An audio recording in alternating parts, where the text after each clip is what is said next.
Whatever your reason, schedule your free one-on-one LASIK consultation at Wellish Vision Institute by the end of the month and receive $1,000 off LASIK. On top of that, we offer 0% financing for 2 full years. Wellish Vision Institute now has 3 convenient locations no matter where you're located. We're close. Call 702-733-2020 or visit wellishvision.com to book your free consultation. Don't wait any longer. Now is the time to get the clear vision you deserve. Certain restrictions apply. Financing with approved credit. Imagine if a bad person got a hold of your guns, or even worse, your child. Be a responsible gun owner. Lock them up, and lock them up good in a high-quality Browning safe. Get up to 45% off during our year-end clearance happening right now at the Safekeeper. Scratch and dent and previous year model Browning gun safes deeply discounted. Plus, mention this ad and get an additional $50 off any Browning safe. The Safekeeper, 6220 West Charleston, across from Community College. Or visit thesafekeeper.com. 720 on the AM, 1015 FM. Yeah, now on FM. The only FM news talk station in Las Vegas. KDON. The opinions of the hosts on KDWN are their own and do not necessarily reflect the views of this station, its management, or Beasley Media Group. Right now, the day's biggest news stories from a Vegas perspective. This is the Vegas Take with Sharp and Shapiro. 1, 2, 3, 4.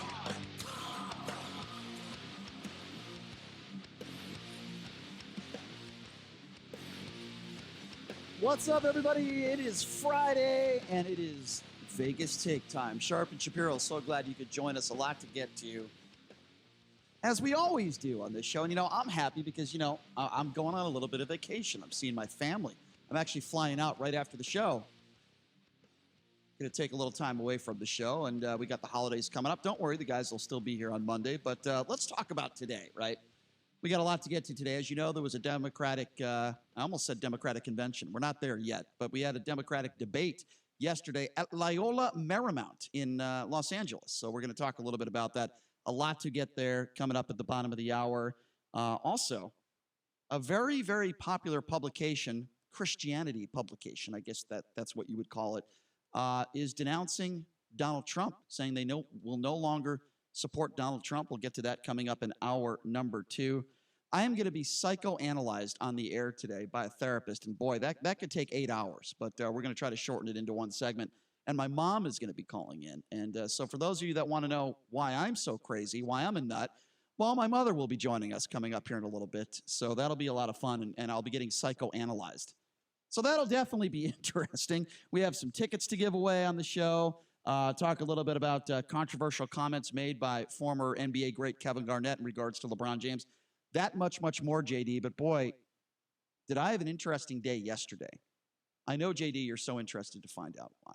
Right? By the way, your parents are here today as well.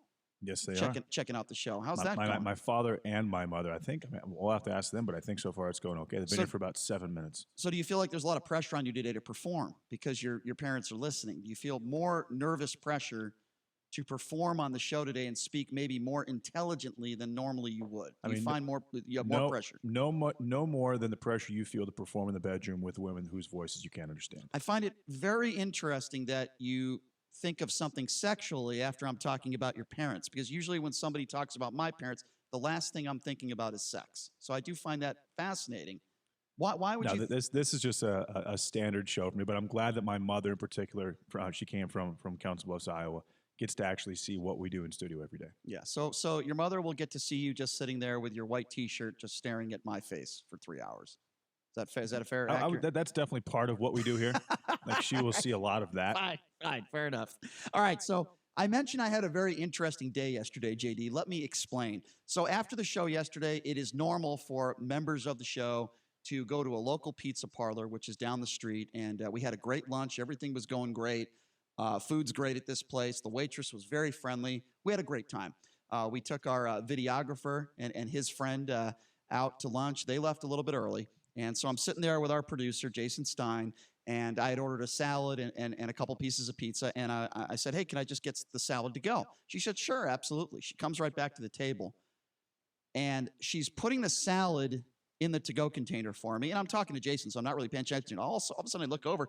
I said, wait a second. It sounds like she's crying, this waitress. I look at her face. It is like Niagara Falls. I mean, she is bawling. And I mean, really, really crying. And I don't mean the type of crying that if I took off all my clothes and she saw me naked, she'd be crying, but that would be a different type of crying. She'd feel sorry for me. But Well, I think she'd probably pass out. right. But she was like literally Convulsing. yeah, right. Body was shaking. Right. That's our producer, Jason, who was there as well. Right. She was, so I was like, so I look at her, and by the way, she's doing this while she's putting the salad in the to-go container. So I look at her, I say, is everything okay? What's going on here? You know, I mean, did you not get a good tip? Like, what's the deal here? But seriously, I was concerned. And she looks at me, and this is an older woman. She's probably, I don't know. 70. Yeah.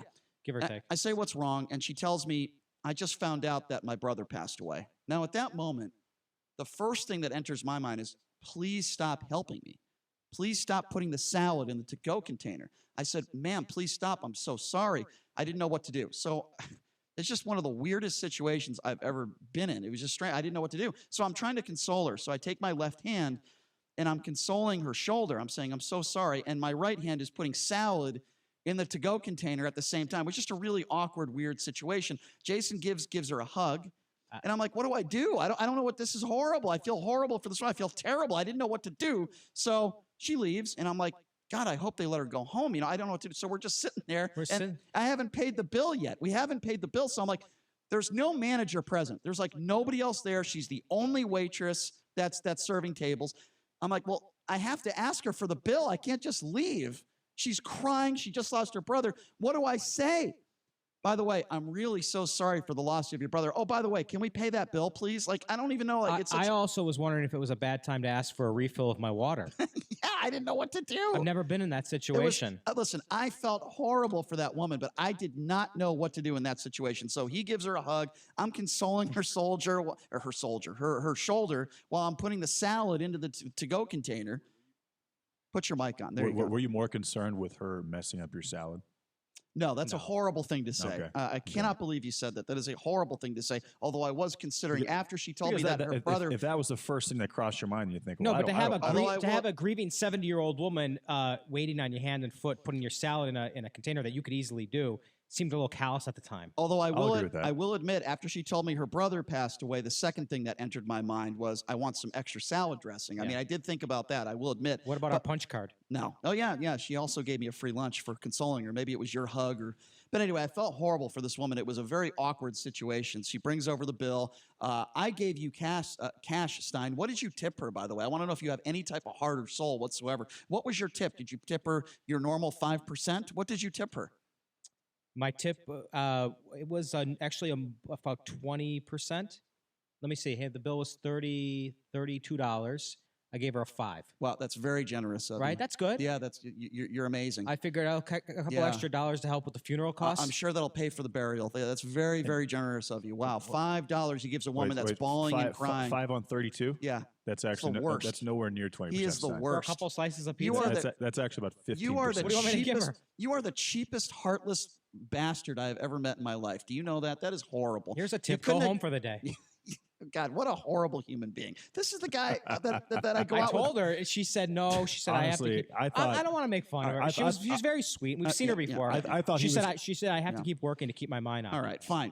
Anyway, that was very generous. Thank you for leaving her $5. By the way, I didn't know that. I thought he was going to say, my hug is enough. She didn't need a tip. Yeah, tip included. I'm embarrassed. I'm embarrassed to go back there now. She's going to say, you're bringing that cheap idiot with you? I'm embarrassed. They're going to spit on my pizza. Anyway, so the day doesn't end there. Okay, if that wasn't weird enough, I've made women cry before, like I said, whether it's taking my clothes off or looking at my old 04 Hyundai Elantra that they had to step foot in. I've made women cry before, but that was just a completely weird situation. It had nothing to do with me. But anyway, so yesterday we head out to a local casino. And Jason was with me. I don't know why I spent so much time with this idiot. But anyway, we went to a casino. And I play some sports bets, which is something I do on a regular basis because I'm a degenerate gambler. So I play some sports bets, and I get, they give you these free drink tickets when you place a bet, and as you know, and so I made all these bets, and I literally have like 8 free drinks. So I give him one, and I'm not an alcoholic. I don't even drink alcohol. So I get these Perriers, these soda waters, right? So what I normally do, I have a system, is I get all these Perriers and I put them in my car, and then I do my shopping at the local sportsbook bar. She treats the casino bar like his own personal 7-Eleven. So what's wrong? There's no Slurpees there, but no, what's wrong with that? So I gave them Grocery shopping. 6 drink tickets, and the guy gives me 6 Perriers. Here's the issue: he takes the caps off of all of them, and I'm sitting there with 6 Perriers, and I'm thinking to myself, what am I going to do with these Perriers? I can't put them in my car now. I look at him, I say, hey, why did you take the caps off the Perriers? And he said, well, we have a Nevada law here that we have to, open up every bottle. I said, even if it's water? He said, yes. I said, okay, no problem. Can you at least just give me the caps so I can put the caps back on the bottle because I got to bring it in my car? He gives me this blank death stare, and he goes, oh, I'm sorry, bro. I threw them away. I look at him, and I go, then what do you want me to do with these? Did you think I was going to drink 6 Perriers while I was sitting down here? Is that what you thought I was going to do? Did you think I had a Perrier drinking problem? He looks at me, again, blank stare. He's like, oh, I don't know what I can do to help you, bro. I mean, I'm like, what is going on here? So I took 1 Perrier and I just left the other 5 there. So I thought about this, right? So it makes sense if it's alcohol, if it's beer, and then they're trying to prevent people from getting their free drink tickets and walking out of the casino with a 6-pack of Miller High Life, right? Okay. Right. So, but when you but think about it. When you take a bottle cap off of a beer, okay, it's gone. It's a bottle cap. You don't put it back on. You can't, right? But with a Perrier bottle, it's an actual cap that you could twist back on the bottle. Right. So it doesn't apply. Now, what you didn't say also is that you ordered a small bottle of regular water, and he left the cap on. Yeah, he decided, completely didn't even twist it off. Nothing. It's almost like he was effing with me, like he did it on purpose. He's like, "Oh, I know that scumbag. He only tips me $5 on a $34 bill, so I'm just gonna screw him over." I mean, it's almost like he knew who you were, and because listen, I've been there dozens of times. Right, so I've never had this situation before in my life. You were being punished for just guilt by association because you were hanging out with Stein. That's what I felt like. I don't go to that casino. I don't go to any casinos. Case. Or maybe it's just something. Or your mojo. It's your mojo. Yes. Yeah. They really don't like six drink tickets being issued or being turned in at once. By the way, I see them not liking that. That's possible. So they try to deter you by taking off all your Perriers and throwing the caps in the trash. By the way, that's the weird part. Yeah, not that he took the caps. Yeah. We say if you take the caps off, fine. Just leave them kind of loose. Now, did you ask for replacements? For I have 5 to agree with replacements? Brian on this. I should have. I wasn't a pain in the ass, but I should have. Well, but why I would was you not pissed under those off. circumstances? I was pissed off, and I was almost like that scene from Boys to Men. Or the music video where it's so hard to say goodbye, where they're just pouring all their drinks and singing. I almost did that. Yeah, I almost did that. By the way, what's up with your stupid getup today? Right. You're wearing this Las Vegas 51s hat. You're wearing a UNLV basketball shirt. What the hell is wrong with you? You've only been living here a month. What is this getup you're wearing? I support the team, man. Oh, really? You support the 51s? You went to 1 game. No, this is the Aviators. Oh, well, excuse me, the Aviators. I'm sorry, I forgot they changed the name. Not like that matters. And you're wearing How much did it cost for that UNLV sweatshirt? Comfortable. This was $40. Well, thank God they're paying T.J. Otzelberger $1.1 million a year because you certainly have paid some of his salary. $40 for that sweatshirt? When in Rome, right, Jay? Actually, I have no problem with your getup. I don't know what Brian's getting mad about. Really? I'm proud. I'm a proud. No problem whatsoever. Las Vegas. He's wearing all this Las Vegas stuff. It'd be like if I walked in with a bunch of Wisconsin stuff. You wouldn't be offended? If you lived in Wisconsin, I wouldn't be offended. But you don't. Okay, but you really still. Have you even changed your driver's license? I haven't even changed my underwear. All right. Well, I don't want to go there.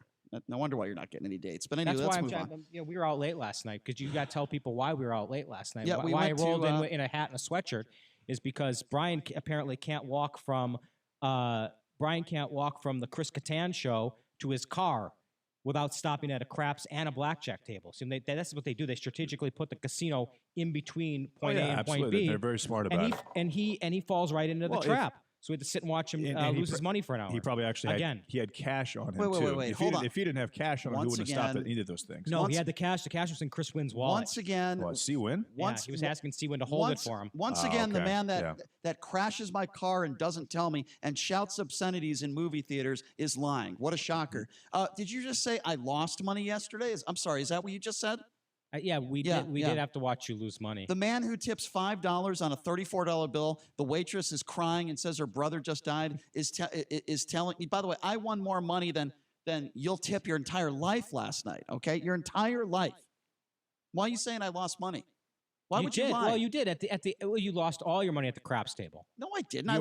That's not true. What are you talking about? And then you said to Chris Wynn, you said, okay, Wynn, I need that money. I need that $540 that I gave you. Oh, I So gave Chris him. Wynn opened his wallet. I and said, gave Bro, him- I don't know, but this is supposed to be for your savings account. Thank God you're a producer, not hosting the show, because you're horrible at describing what exactly happened. I was there. No, I gave him $500 because yes, I am a degenerate. I'm going to Connecticut and I'm going to a UConn game, and I said, hey, I might want to make a big bet on the UConn game, so I gave him some cash, which is a normal thing to do. I don't owe Chris Wynn money. Okay. No, but you have to have your friends hang on to it because you know that you're going to spend it if it's in your pocket. That is not true. I gave him the money because I had to give it to him Jason. yesterday because I'm leaving town today. That has nothing to do. What are you talking about? Did you actually make money yesterday? Yes. How much did you make? Total profit $400. Okay, that's good. Blackjack. Took a while, though. Then I went Well to the. done. Then I And- went and to. you He didn't- never gives me any credit There for were a few anything. insults thrown in there at the blackjack That'll dealer. happen, though. It's very standard. Of course, I always do that. That's what's wrong with subconscious that? with him. What's wrong with that? Did you play video poker at all? No. What No. was that deal when I'm they actually had kinda to proud of you for bring that. the floor person over? What was the controversy? Because I couldn't hear.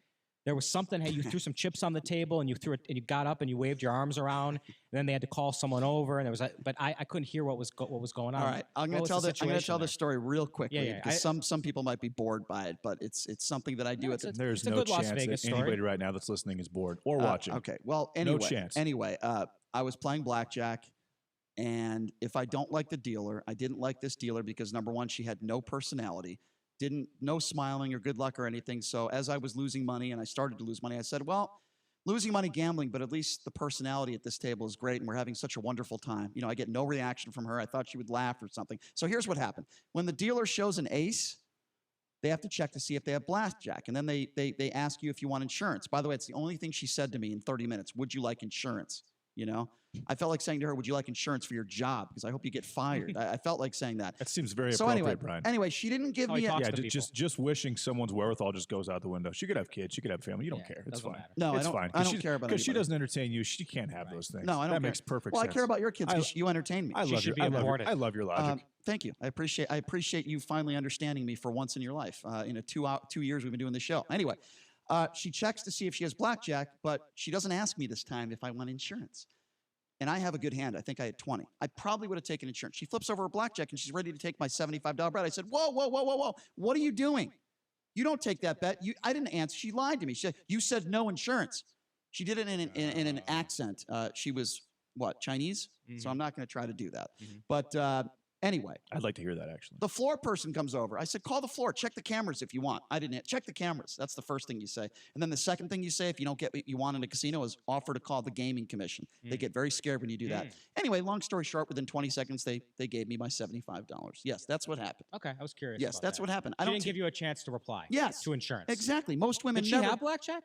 Yes, she did. Yeah, she yes. did, didn't she? Yeah. Most women never give me a chance to reply on anything, but when it comes to my money at the blackjack table, they're going to give me a chance to reply. So anyway, that's what happened yesterday. We went to see Chris Kattan last night, and I got to be honest with you, Chris Kattan comes on stage. He looks like crap.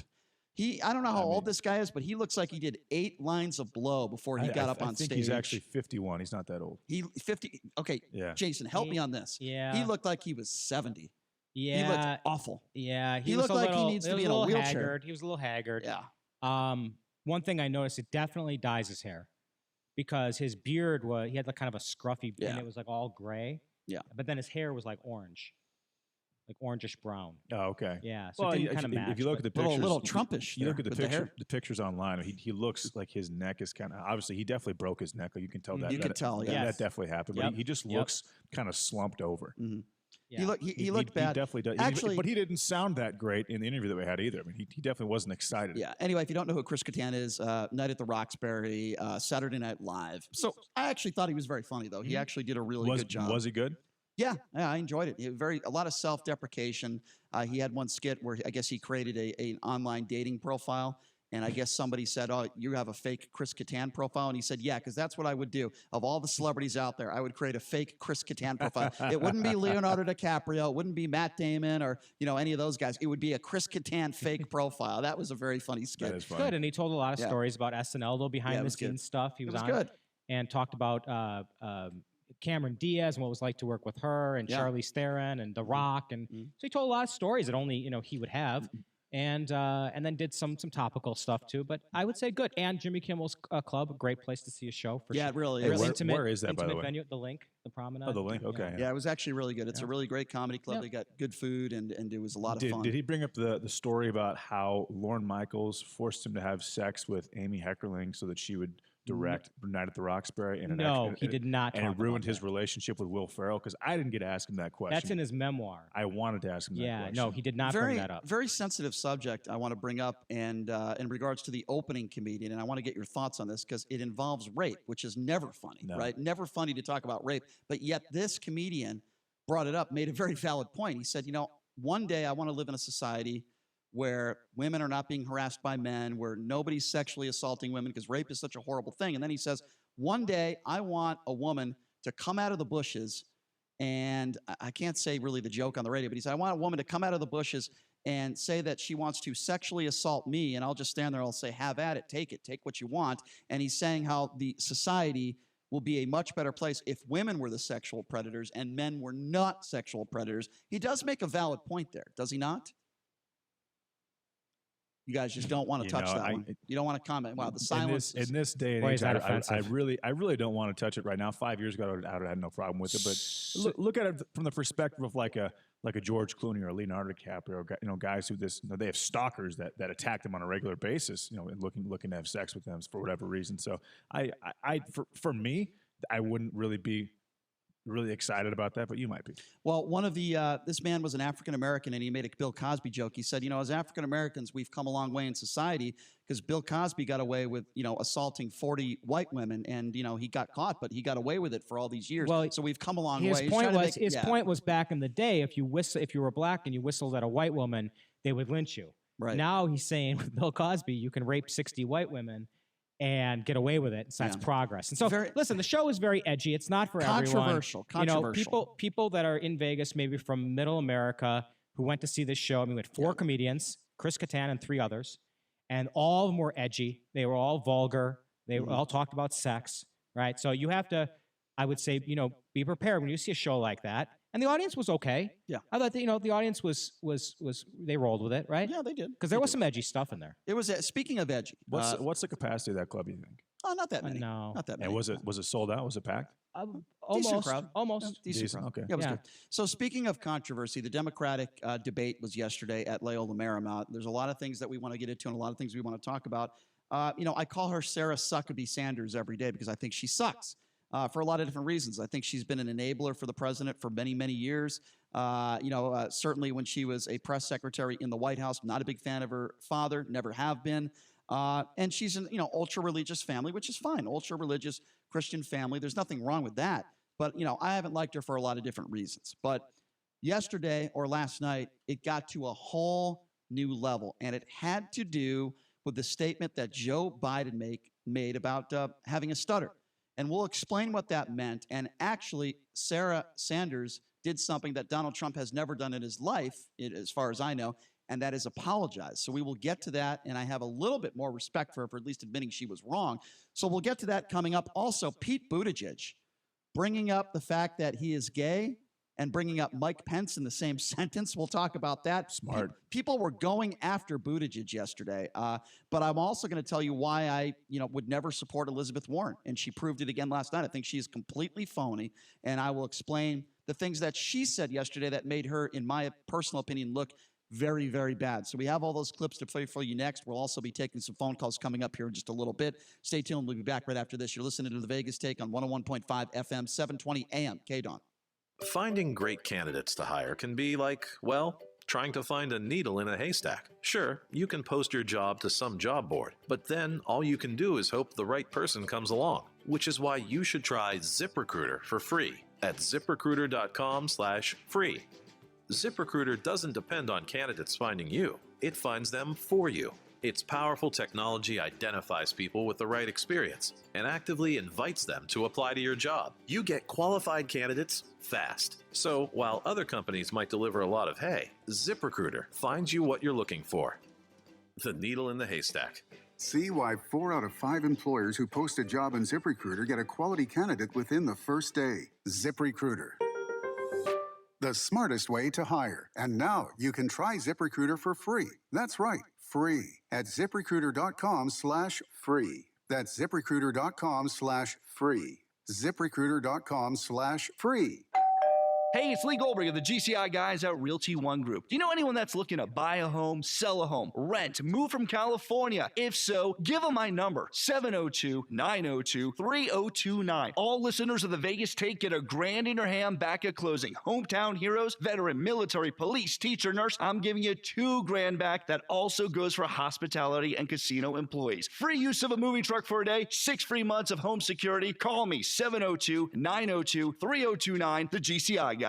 SportsX Radio Nation, what's up? It's Ken Thompson, host of SportsX Radio, reminding you to catch me at my new time, 8 to 10 p.m. for all the local Vegas sports coverage, plus the national scene as well. That's SportsX Radio on the new 101.5 FM, 720 AM, KDWN. Hi, Doug Basham here. Join me Saturday afternoons from 2 to 4, and I'll tell you what your conservative, corporate-controlled, right-wing propaganda hate media isn't. You're welcome. That's Saturday afternoons, 2 to 4. Be there. Every day, 70,000 puppies or kittens are born in the U.S. Cute, right? What's not cute is that half of all litters are accidents, which leads to millions killed in shelters each year. Turns out, those little cuties can get pregnant sooner than you think. But here's the good news. You can stop the accident before it happens. When you bring home a pet, get them fixed at 4 months old. Prevent more. Fix at month 4. Visit fixat4.com for more information. Brought to you by Best Friends Animal Society. Distracted driving means danger, recklessness, irresponsible, chaos, police, devastation, injury, tears, death. Safe driving means staying alert and staying alive. Visit StopTextStopWrecks.org, a message brought to you by the National Highway Traffic Safety Administration, Project Yellow Light, Noise, and the Ad Council. Las Vegas's only FM news talk station is right here. The new 101.5 FM, 720. A whistleblower at the Transportation Security Administration is sounding the alarm about loosened security at U.S. airports, charging the top U.S. TSA officials have prioritized speed over security. 2 people are dead and 2 others hurt after a shooting at a government facility in Winston-Salem, North Carolina. Assistant Police Chief William Penn Jr. says the area has been secured. The scene is stable. Everything is stable here. We're in investigation stage at this point. Former Kentucky Governor Matt Bevin defends his controversial pardon of a man who was convicted of raping a child, saying there was no physical evidence of an assault. A former medical examiner says Bevin's remarks are factually untrue. Third quarter economic growth was 2.1%, but forecasters predict the fourth quarter will look stronger. On Wall Street, stocks are up today. The Dow now up about 130 points. I'm Mike Moss. It's time to check the roads in the KDWN Traffic Center. This report sponsored by Big O Tires. Watch for slowing for the crash I-15 northbound at Russell, but the slowing pattern has improved nicely, so a nice recovery from the rush hours well underway. On the surface streets, an accident on Cactus near I-15. Also an injury wreck, Southern Highlands Parkway at Somerset Hills Avenue. And watch for slowing for a crash, Rainbow at Wigwam, police on the scene. At Big O Tires, now through Monday, December 30th, buy 2 tires, get 2 free. Good on select tires with purchase of a 1-year alignment and tire protection package through December 30th at a participating Big O Tires. I'm John Michaels from the KDWN Traffic Center. Do you have pain? Do you want natural relief? Tune in to Natural Pain Relief and Wellness with Dr. Devin Luzad, Spinal Care of Nevada, Sundays 10:30 a.m. on 101.5 FM, 720 a.m. KDWN. Here is some great news. If you missed the deadline to sign up for health insurance, or if you sign up for a plan that you're just not happy with, you still have a choice. It's called MediShare. It's the affordable alternative to health insurance, and it's worked beautifully for 25 years. They have more than 400,000 members now around the country. MediShare is a Christian healthcare sharing ministry, and over the years, members have shared over $3 billion of each other's medical bills, so they could help share your needs too. And best of all, you could save a lot of money with MediShare. The typical savings for a family is about $500 a month. Your savings could be more or less, but think about what you could do with that extra money every month. You're not stuck with a high-cost health plan. You can join MediShare anytime, so call them today and check it out. Here's the number to find out more, and there's no pressure. They are super easy to talk to. Call 844-91-BIBLE. That's 844-91-BIBLE. 844-91-BIBLE. Looking for that perfect new piece of furniture for your home? A New Concept Furniture is the place to start and end your search. They'll beat any price on the internet, and they're here locally, so you can feel what you're buying first. Go to A New Concept Furniture today at 4255 South Grand Canyon to see for yourself the slick, modern, shiny store that mirrors our shiny city. A New Concept. Check out their showroom or call them at 702-570-2240. That's 702-570-2240. Adopt US Kids presents What to Expect When You're Expecting. A teenager. Learning the lingo. Today I'm going to help parents translate teen slang. Now, when a teen says something is on fleek, it's exactly like saying, that's rad. It simply means that something is awesome or cool. Another one is totes. It's exactly like saying, totally, just shorter.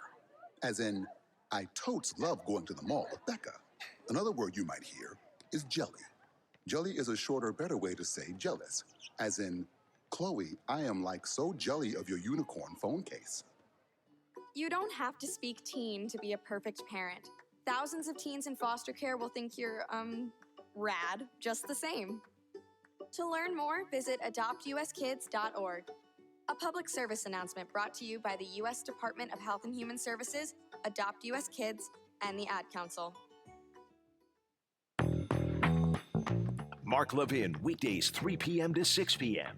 Now back to the Vegas Take on 101.5 FM, 720 a.m. KDON. I'm on meth.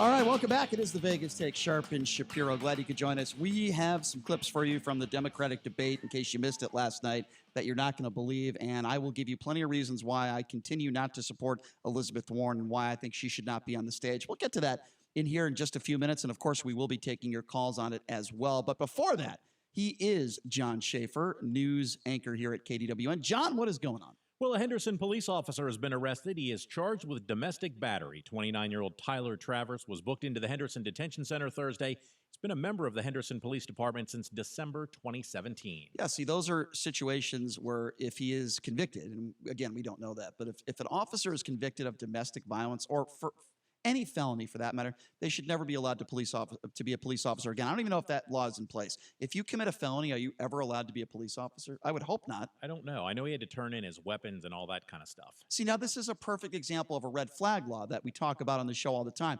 Here's a police officer who allegedly battered his wife, right?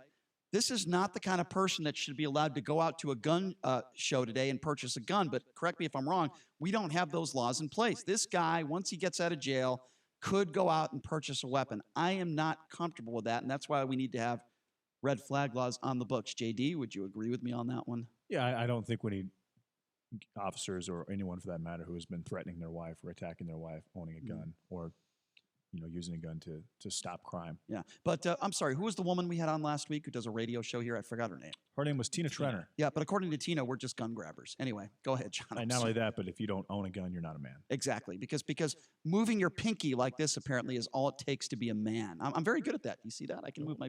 Go on our YouTube page. You can see what a man I am right now. All right, go. Which finger is the trigger? Actually, it's not the pinky. You're pulling the trigger with your pinky. You're not a man. That doesn't make much sense, Brian. That's true. You're more like at a tea party with your pinky sticking out, having some tea, probably in a wine cave with millionaires. All right, you guys got me there. But moving my pinky, firing a weapon is probably not the best way to use a gun. That's a questionable decision, Brian. That is true. That is true. You would probably lose most of those battles. Well, listen, I'm not a man, but it's not because I don't own a gun. All right, that's all I'm going to say. Go ahead, John. McCarran Airport here in Las Vegas marked a milestone with a ceremony welcoming what officials called the record 50 millionth passenger of 2019. An Allegiant flight from San Antonio arrived Thursday to a water cannon salute, and passengers were greeted with gift bags and showgirls at their arrival gate and a reception at baggage claim.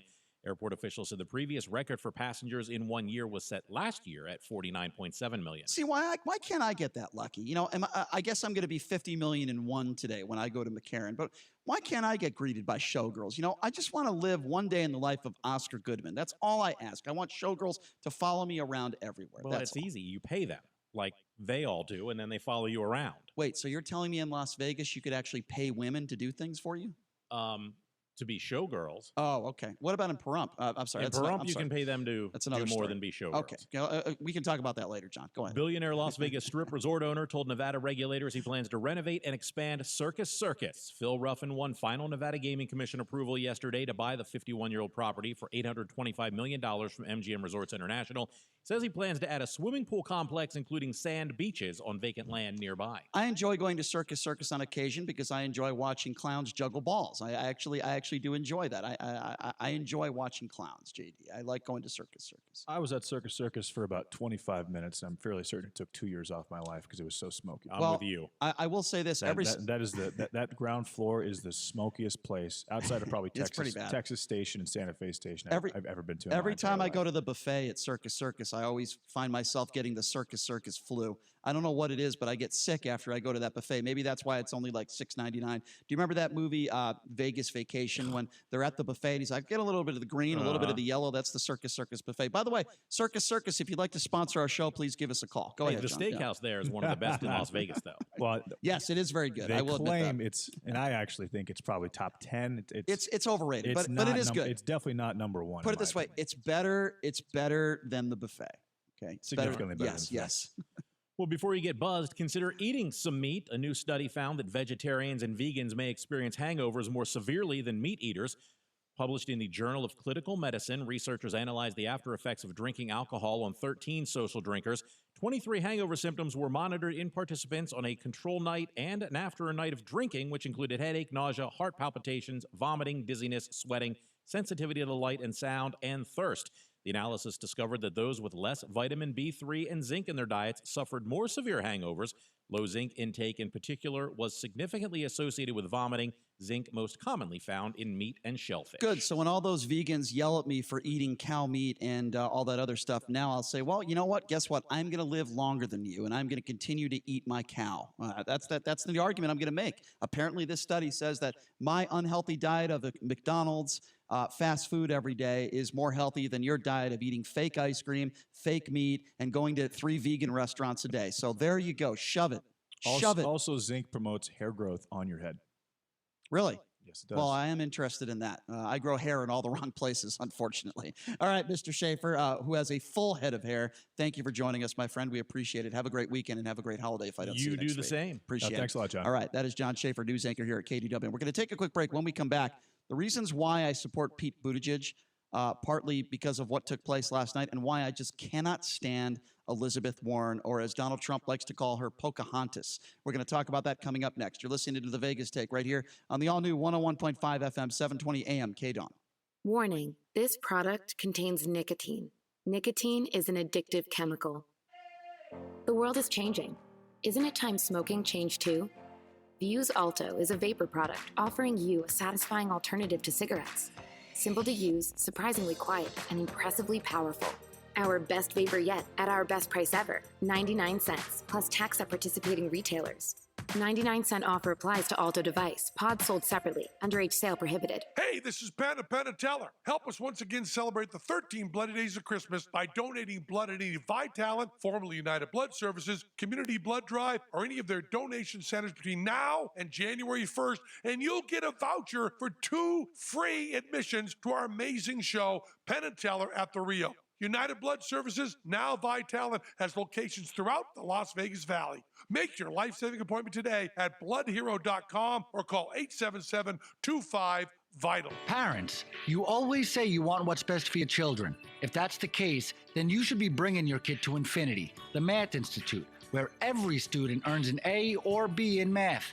Our results are proven and they are amazing. The best tutoring service for the best price. Whether online or in person, small group or one-on-one, you cannot get better results. Great grades will come when your child truly understands the math. From elementary math to calculus, we have the best tutors, the best materials, and the best results. Now offering free parent seminars on how to better help your child, what is Common Core, and more. Find out why parents are bragging and students are enjoying school again by calling 702-768-1777. That's 702-768-1777 or visit themathinstitute.com today. Tell them the Vegas Take sent you, because at Infinity, you don't get more math problems, you get solutions. Join Coach Harvey Hyde and Chuck Hayes Saturday evenings from 9 to 10 p.m. for Trojan Football Report, presented by South Point Hotel and Casino, here on 101.5 FM and 720 AM KDWN, where Las Vegas comes to talk. V is for victory, except on Saturdays when V is for veterans. That's Veterans Talk, The Forgotten Promise. Join us every Saturday from noon to 1. Veterans Talk every Saturday at noon on 101.5 FM, 720 AM KDWN. And now a message from the traffic cone you ran over on Blue Diamond last week. Okay, ow, that hurt. I know, you're in a hurry, but I could have been killed. Look, I have a wife and a baby cone on the way. I'm out there risking it all. And for what? I'll tell you. Southern Nevada's economic future. I'm helping the I-11 get built and the Centennial Bowl. So show a cone a little love. Love the cone. For road construction details, visit seeingorangenv.com or call 702-928-CONE. Adopt US Kids presents What to Expect When You're Expecting a Teenager. Learning the lingo. GOAT, G-O-A-T, acronym, stands for Greatest of All Time. As in, spaghetti sandwiches for dinner? They're my fave. Dad, you're the GOAT. You don't have to speak teen to be a perfect parent. Thousands of teens in foster care will love you just the same. Visit adoptuskids.org. Brought to you by the U.S. Department of Health and Human Services, Adopt U.S. Kids, and the Ad Council. At the U.S. Department of Education's Office of Federal Student Aid, we provide more than $150 billion each year in grants, loans, and work-study funds. Learn more at studentaid.gov. Sean Hannity, weekdays noon to 3 p.m. Now back to the Vegas Take on 101.5 FM, 720 AM. KDON. We need to eat the babies. All right, welcome back. It is the Vegas Take, Sharp and Shapiro. So glad you could join us. There was a pretty big debate last night on the Loyola Marymount campus in L.A., and Klobuchar was there, Tom Steyer. Those are two people that just should get off the stage. They have no chance of winning. I'll get to that in a second. Of course, Joe Biden, Bernie Sanders, Yang was there, Buttigieg, and Warren. And I started watching this debate yesterday for a little bit. And something that stood out to me, and look, there's a lot of things we're going to get to in this debate. Some problems I have with what some people said. And I thought some people did a very good job. Let me start with Joe Biden. I thought Joe Biden had a decent debate last night. But you know, there's a reason why I go after certain people, specific people. In this case, Sarah Huckabee Sanders. So Joe Biden had a moment yesterday where he used to have a stutter, and he's done a lot of different things to help young people that are suffering through it. So he talked a little bit about that, and I want to play this clip for you. This is Joe Biden with a shout out to a child with a stuttering problem. My wife and I have a call list of somewhere between 20 and 100 people that we call at least every week or every month to tell them I'm here. I give them my private phone number. They keep in touch with me. The little kid who says, I can't talk. What do I do? I have scores of these young women and men who I keep in contact with.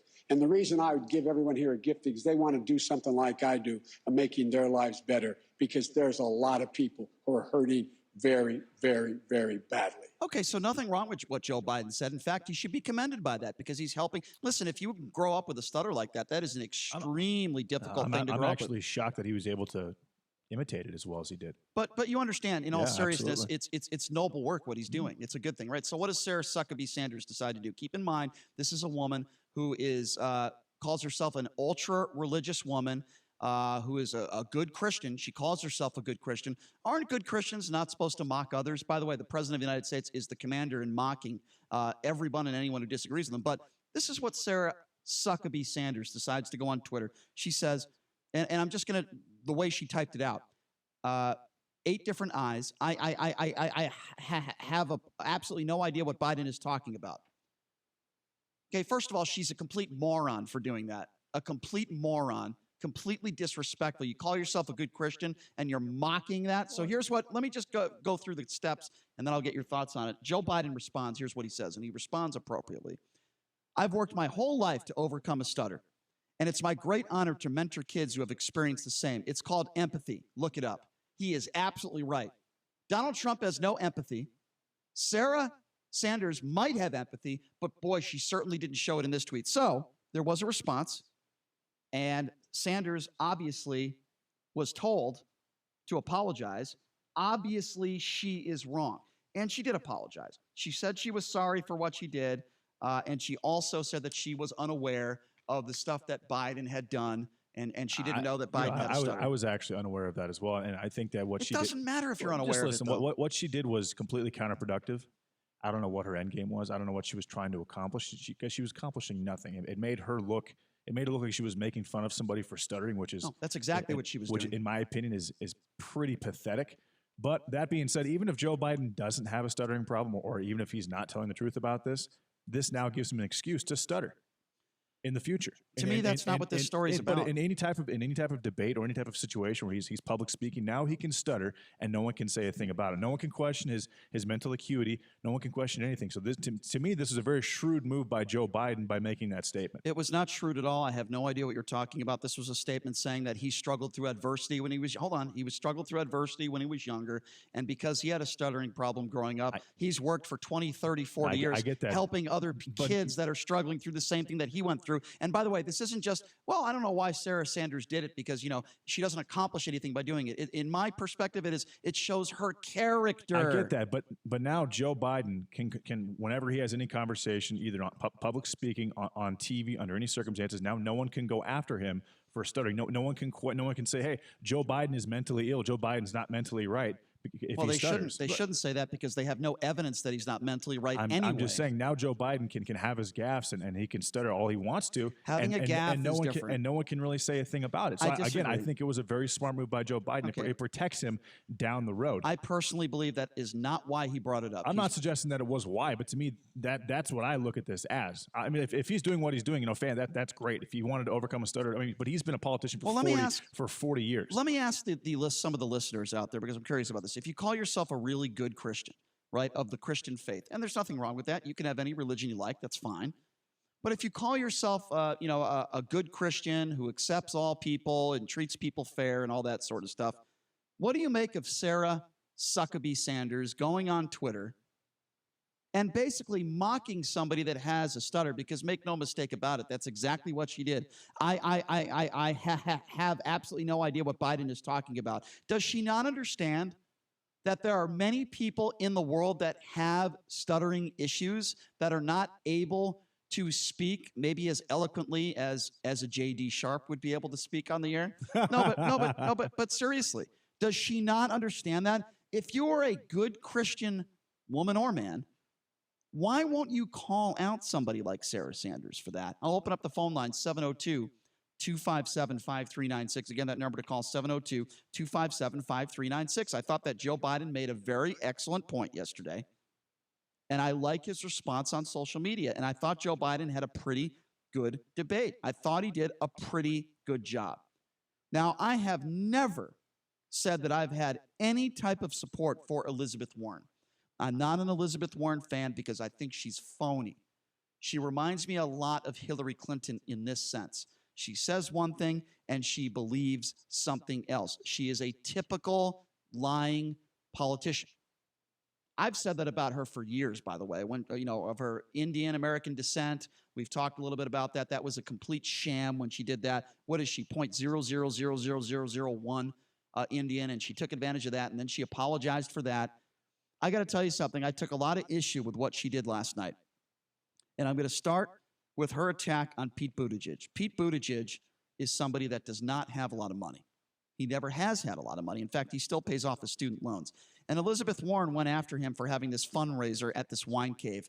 And to me, it's incredible. It is absolutely incredible. And we've got some audio that we want to play for you. Let's try to steal a quick phone call because obviously we were talking about Joe Biden and the stuttering situation. And I want to get your thoughts on that first. Should we be going after Sarah Sanders? Should we be criticizing her, as I have, for going after people who stutter? I mean, that's really what she was doing. That number, 702-257-5396. Again, that number, 257-5396. Let's go to Pete. Pete, what's going on? Thanks for calling in. Hey, what's up, Pete? Hey, good morning, brother. I just called to let you know that I have TBI, traumatic brain injury, and there for a while I was having stuttering problems. So I kind of understand with what Biden's doing. But as being a deacon, Yep. what Sanders said, I have issues with it because you shouldn't shame nobody. But see, here's the other issue I want to put out. Okay. People are reading things into what people are saying or writing down and interpreting it in a spin that shouldn't even be going that way. We need to stop and think about that. Everyone needs to be humble. You don't have to fight. I agree with you. I think it starts with the President of the United States and then goes all the way down. Would you agree with that? Who can't disagree? I don't. Yeah. I might not like his personal feelings, Sure. the president. I might not agree with his personal life. Uh-huh. But what I do agree with is what he's done for the country in regards to our economy. I don't have a problem with you saying that, Pete, but I wish, are you a Republican? Yes, I am. Okay, okay, you're one of those people, and you've listened to this show before, I would imagine. You're one of those people that I would call a reasonable I Republican. think he's actually called in a couple of times. You don't, Pete, you don't like the rhetoric, you don't like his behavior, but you're happy with his policy.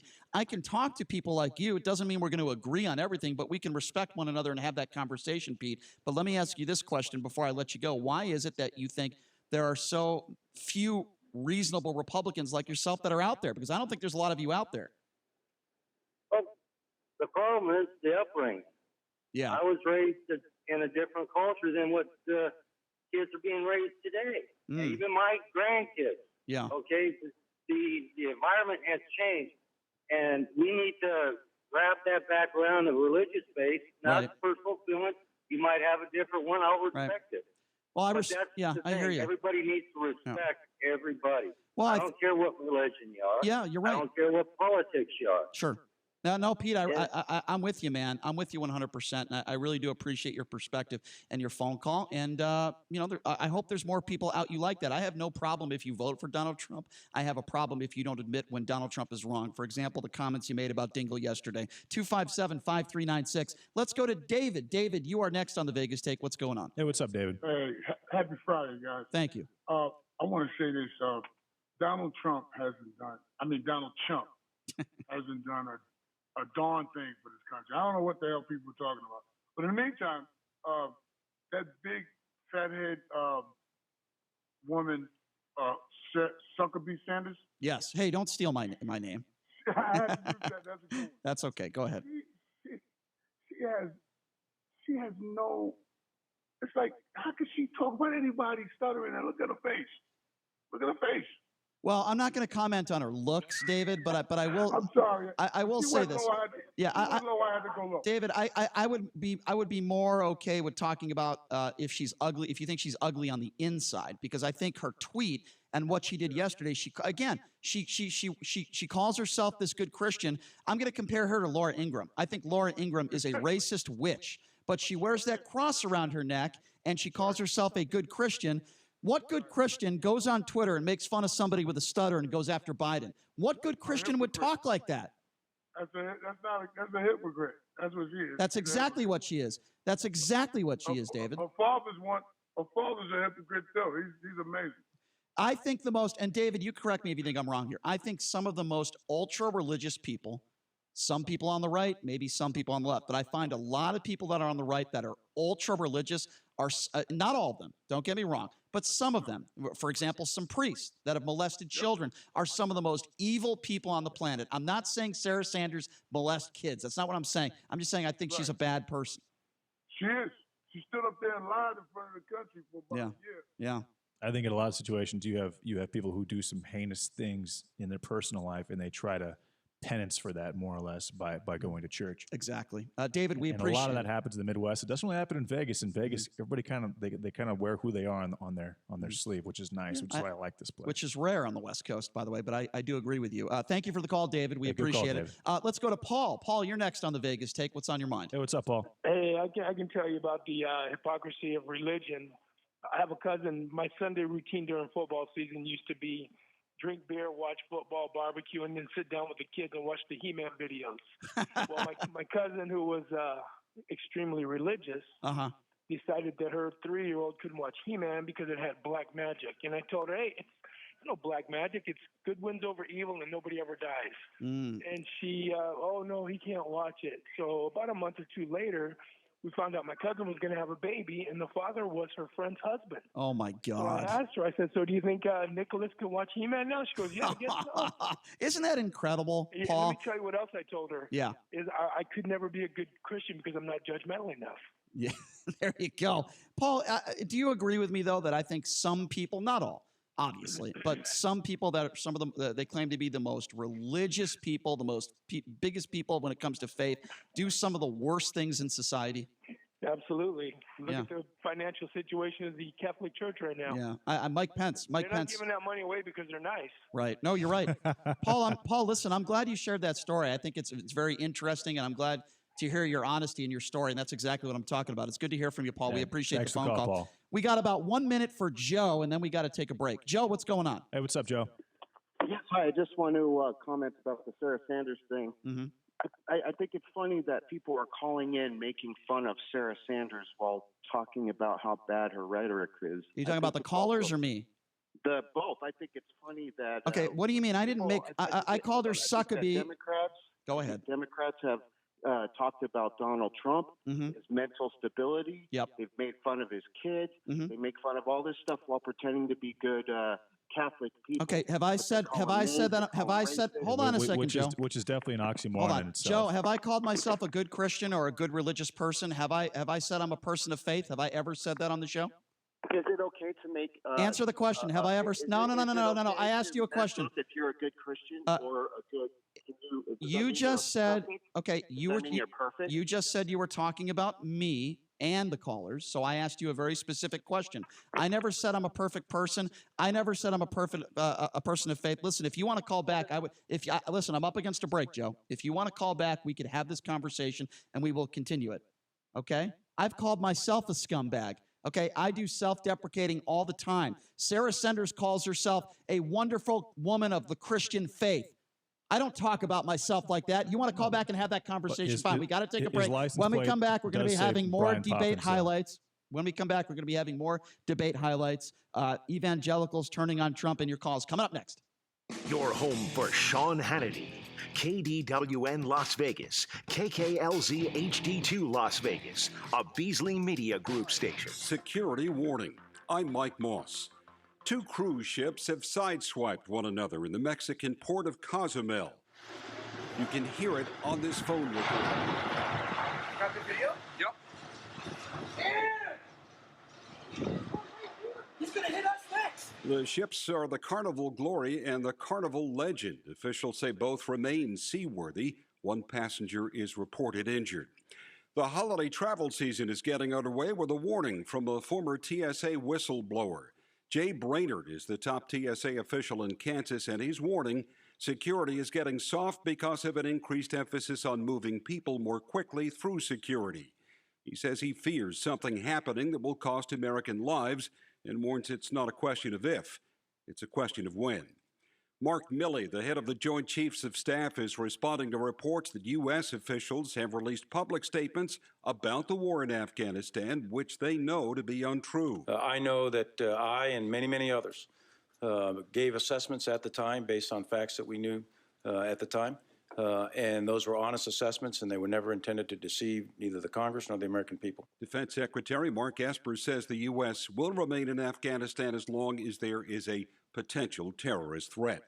White House trade advisor Peter Navarro predicts a better year ahead for U.S. farmers and ranchers with the anticipated signing of a first phase trade deal with China. I've seen the details of the agricultural purchases that need to be signed, and so it's a deal and it's a promise from China to buy those once they sign the deal. President Trump talked with the Chinese president today. President Xi says he thinks the U.S. has undermined relations by wading into Chinese internal policies.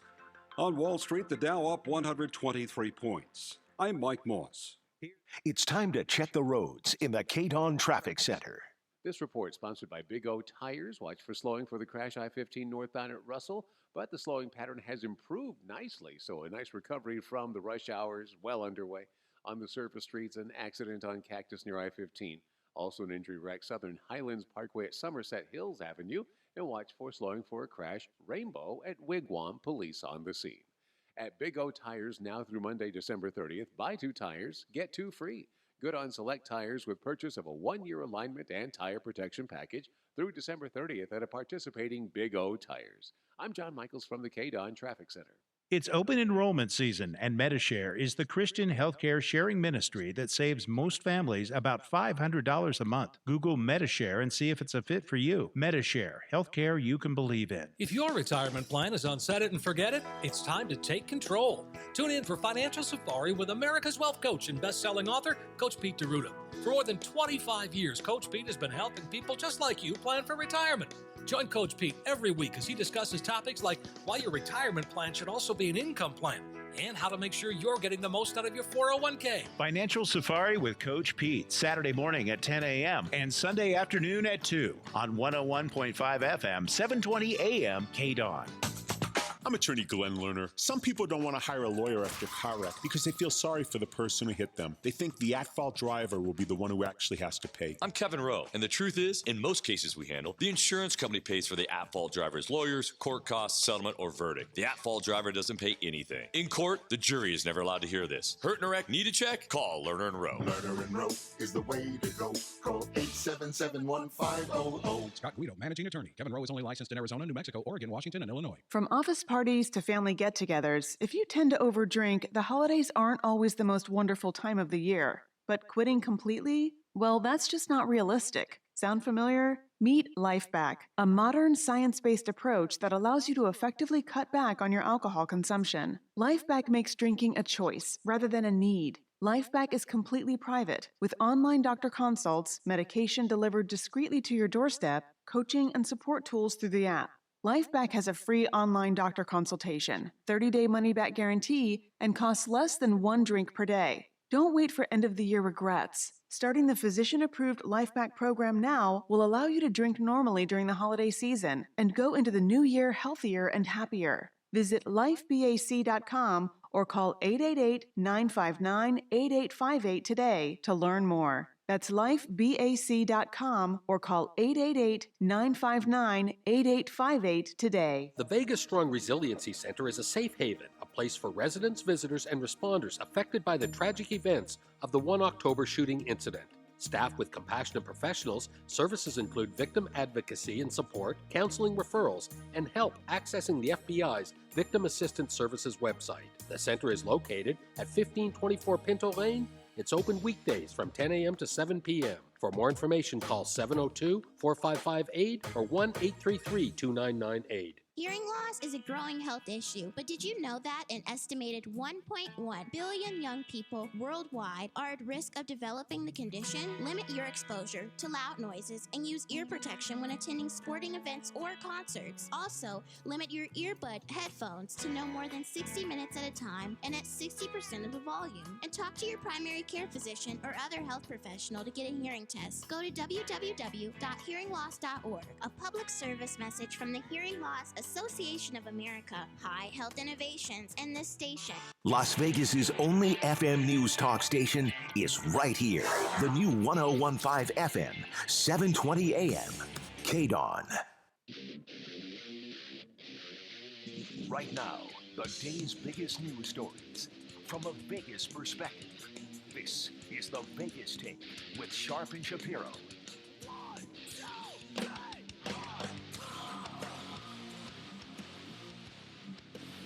All right, welcome back. It is the Vegas Take, Sharp and Shapiro. So glad you could join us.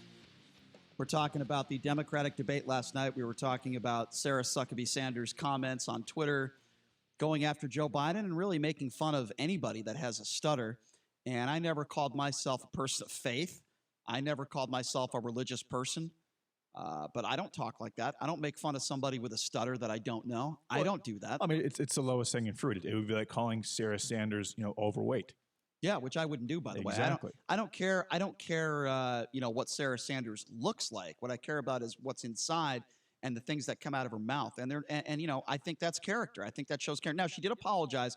I will give her credit for that. That's not something that Donald Trump will ever do, is apologize for anything or take responsibility for his actions. I'm glad she at least apologized and owned up to it. She since has deleted that tweet. But to make a reference and for somebody to call up and say that we can't make fun of her because of her statements is absolutely absurd and ridiculous. And by the way, I don't put myself on a pedestal. I'm just some idiot radio host that has a lot of opinions. I'm not Sarah Sanders. I don't go up there out tall and mighty and say I'm a woman of God and I'm a person of faith. You know, it's ridiculous. Sarah Huckabee Sanders, her father is Mike Huckabee. So Yes. again, there's probably some nepotism involved as far as why she is where she's at as well. Well, of And course. you have to factor that in also. Of course.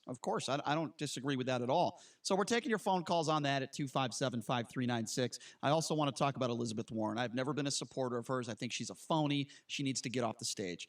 I do like Pete Buttigieg, however. I think he's an extremely intelligent man. Now, as you know, Buttigieg had this fundraiser at a wine cave. So instead of describing it, what he did was basically took $5,000 from donors and had this, it was sort of in a wine and cave. he also did the same thing, pay $1, eat pizza with Mayor Pete. Exactly. So he's done this for quite some time. This is kind of how he operates. And there's nothing wrong with that. No. And so for whatever reason, Elizabeth Warren decided to go after him for this. And boy, he just destroyed her. I want you to listen to this interaction, and then we're going to talk about it.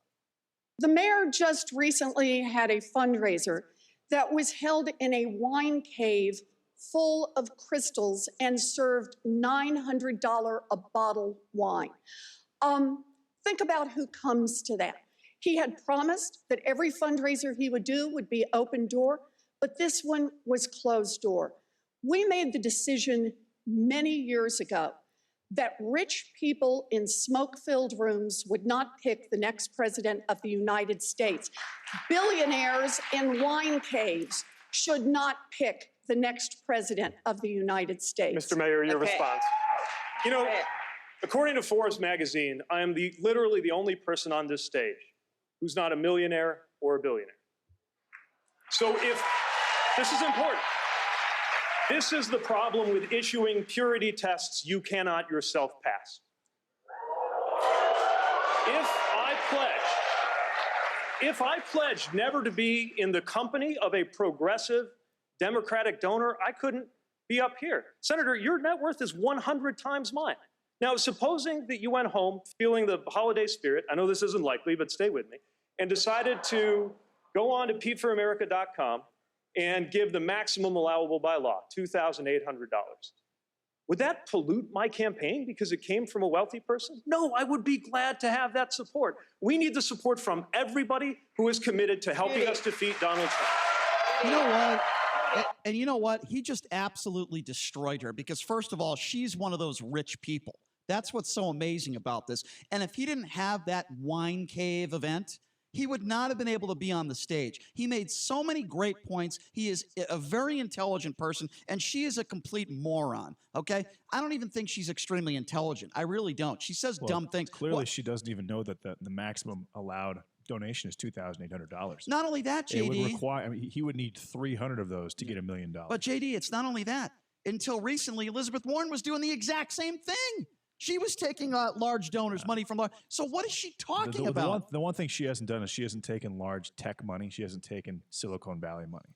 But besides that, she's had plenty of major private donations. What is wrong with taking private donations? There's nothing wrong with that. Well, now, and it's obviously necessary in this day and age to get your word out there, clearly. He destroyed her. And as somebody that was very impressive. As somebody that is a Trump supporter, do you agree with me that he just made her look really bad there? Well, he decimated her. Period. I mean, she didn't really have. I don't even know what she was trying to accomplish here. But was she saying that? Well, there's a barrier of entry that exists here, and basically, if you don't already have the money, then you can't be around those who are financially well off to propel you to put yourself on a stage like this. Because if you look at the Democratic primary, or the next debate, the requirements are 5% of the vote. And 225,000 signatures. That's not easy to get without having millions and millions of dollars backing you. And so she was basically saying that you're not good enough to be up here because you don't have enough money personally to be up here. And I think it's wrong that despite the fact that I'm worth $70 million, that I shouldn't be on the same stage as you because I'm better than you because I have more money than you, and you can't get that money from other wealthy people like myself. Let me tell you something. It's absolutely. I mean, she destroyed her own argument. It's absolutely absurd, and I'm going to tell you something. If Joe Biden is the candidate, or whoever else on that stage is the candidate, and they pick Elizabeth Warren to be their vice president, I will absolutely 100% not vote for them because I think she is a moron. She is a phony, and I can't stand her. And she's a borderline socialist. I can't. Well, I'm not even going to comment on policy. See, I don't really talk a lot about policy. I talk about the human being. I think she's a phony, just like I think Hillary Clinton's a phony. That's why I didn't vote for Hillary Clinton. Now, say what you want about Barack Obama. He's a politician. He's a good politician. But when I hear Barack Obama speak, and maybe it's just because he's a good speaker, he resonates with people. That's why he won. I just don't think that Hillary or somebody, and I'm going to bring up another woman. And if you want to call me a woman hater, you're a moron. I don't care about their gender. I care about what they say.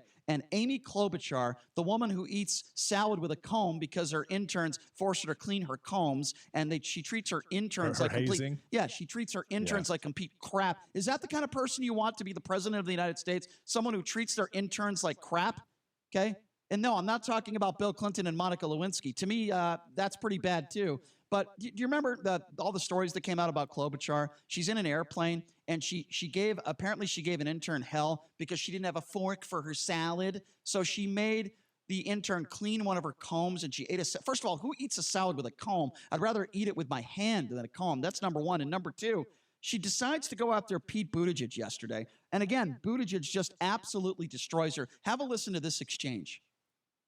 And the point is, we should have someone heading up this ticket that has actually won and been able to show that they can gather the support that you talk about of moderate Republicans and independents, as well as a fired up Democratic base. And not just done it once, I have done it 3 times. I think winning matters. I think a track record of getting things done matters. And I also think showing our party that we can actually bring people with us, have a wider tent, have a bigger coalition, and yes, longer coattails, that matters. Thank you, Senator. I got to respond to that. Senator, I know that if you just go by vote totals, maybe what goes on in my city seems small to you. If you want to talk about the capacity to win, try putting together a coalition to bring you back to office with 80% of the vote as a gay dude in Mike Pence's Indiana. I absolutely love that. And let me say this. I don't care who wins, whether it's Joe Biden or it could be somebody that I wouldn't necessarily vote for, Bernie Sanders. If they choose Pete Buttigieg as their vice presidential candidate, smart move. It is worth it for me just to see Pete Buttigieg on a stage right next to the homophobe, which is Mike Pence. I would want to see that debate happen. I absolutely want to see that. And he makes a very valid point there. This man won in Indiana. Mike Pence's Indiana. Do you know how many people in Indiana are against gay marriage? Do you know how many people in Indiana look at somebody because of their sexuality and look at them differently? And keep in mind, Mike Pence was supporting a policy, thank God it didn't go through, of legislation that could have gone through, that believed in conversion therapy, that if you're gay, you should go to convert to try to be straight. Do you know how ridiculous that is? He won in that district. And by the way, the founder of conversion therapy actually came out as gay earlier this year. Yeah, it doesn't surprise me. Not surprised at all by that. That certainly doesn't surprise me at all. After hearing Mayor Pete twice today, to me, he is absolutely the ideal person to go against. And I think he can definitely go against Donald Trump, despite the fact that he's not. Donald Trump he's a big guy. He's too smart for Donald. And Mike Lavinati talks about how optics matter. Yeah, Donald Trump, he's 6'3", probably 260. He's not 230. He's putting on a lot of weight. Pete Buttigieg is not a big guy. He's probably 5'7", 5'8", 150 pounds. But he can handle himself. He can hit. He has quick-witted responses, and I think that if Donald Trump, and I know he would do this, Donald Trump would attack him for his homosexuality, and he would throw it in his face, and he would make him look really bad if he did that. Yeah. By the way, going back to Amy Klobuchar, who has about 2% of the vote, she has no business being on that stage. Okay, she said she's great at gathering support. She's great at gathering combs to eat her salad. That's about all she's good for. I cannot stand her. Okay, I cannot stand her. I just so phony. I look at some of these candidates. They're so phony. Buttigieg did a great job last night, phenomenal job last night. And we do want to get your thoughts on this one. And I want to move to, again, we're going to go back to Christianity. And, for those of you out there that call yourselves good Christians, for those of you out there that are religious, tell me why you wouldn't vote for Pete Buttigieg. Now, if you don't like some of his policies, that's fine. Let's talk about that. But I can tell you right now, there are probably a lot of cowards out there that wouldn't admit it on the radio. But I personally believe there are a lot of people in this country that wouldn't vote for somebody because Pete Buttigieg is gay, because of his sexuality being different than yours, because he's not exactly like you. You wouldn't vote for him, but you'd rather vote for somebody that is homophobic. I'm sorry, there's something wrong about that. I believe that number is a lot lower than you think. I think homosexuality is much more socially accepted Do you right know now how? than, Okay, than, then let than me it's ask- ever been, and by a lot. Then why is it that what is it, like 90% of the Republicans are against gay marriage? Please explain that to me. I don't buy that. What do you mean you don't buy that? That's the facts. I just don't buy it. At this point, I don't think that that's true. It is. There have been polls that have been out. There have been votes on gay marriage. 9 out of 10 Republicans are against gay marriage. Republicans are worried about what affects their pocketbook, what either affects their ability to provide for their family or to have a good job. I really think that it's possible that, I mean, it's not possible. There are a small amount of Republicans who are definitely against gay marriage. But from what I understand, Republicans prioritize. I don't think that a man marrying another man or a woman marrying another woman is affecting their life negatively enough for that really to be openly against. There are people out there that cannot separate church and state. They're not capable of doing it. Our religion should not affect policy making. Our religion should not affect our opinions on others. And Mike Pence, as the vice president of the United States, I talk about this all the time. His wife works at a school where if you are a homosexual, hold on, let me finish. If you're a homosexual, you're not allowed to go to school there. If you're a homosexual, you're not allowed to work there. That is utterly disgusting. It's also a radical situation. How many schools like that do you think exist in the United States? I would guess less than 10. Well, guess what? Our vice president's wife works at one of them. So what does that tell you about Mike Pence? Whether there's 2 or 2,000, our vice president, his wife, works at that school. You want to talk about the separation of church and state? You think Mike Pence will ever do anything for the gay community? The answer is no. Absolutely not. We'll take your phone calls, 702-257-5396. We'll open up the lines. Again, that number if you want to be a part of the program, 702-257-5396. Oh, I'll tell you something. There's one publication that is finally speaking out. There's one publication that is finally saying, that's it, we've had enough with Donald Trump. You know what they're called? They're called Christianity Today. That's right.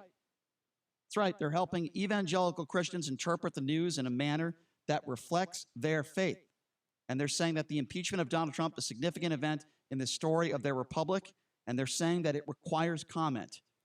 In this piece, it says the President of the United States attempted to use his political power to coerce a foreign leader to harass and discredit one of the president's political opponents. That is not only a violation of the Constitution, but more importantly, it is profoundly immoral. This is Christianity Today, saying the reason many are not shocked about this is that this president has dumbed down the idea of morality in his administration. They are no longer supporting the president of the United States. Christianity Today, and they said they finally had enough. So what do you make about that? Now, of course, Trump hasn't taken this kindly with this Christianity Today editorial. He's gone after them. He was up early this morning to offer his thoughts on the magazine. It was founded by Billy Graham.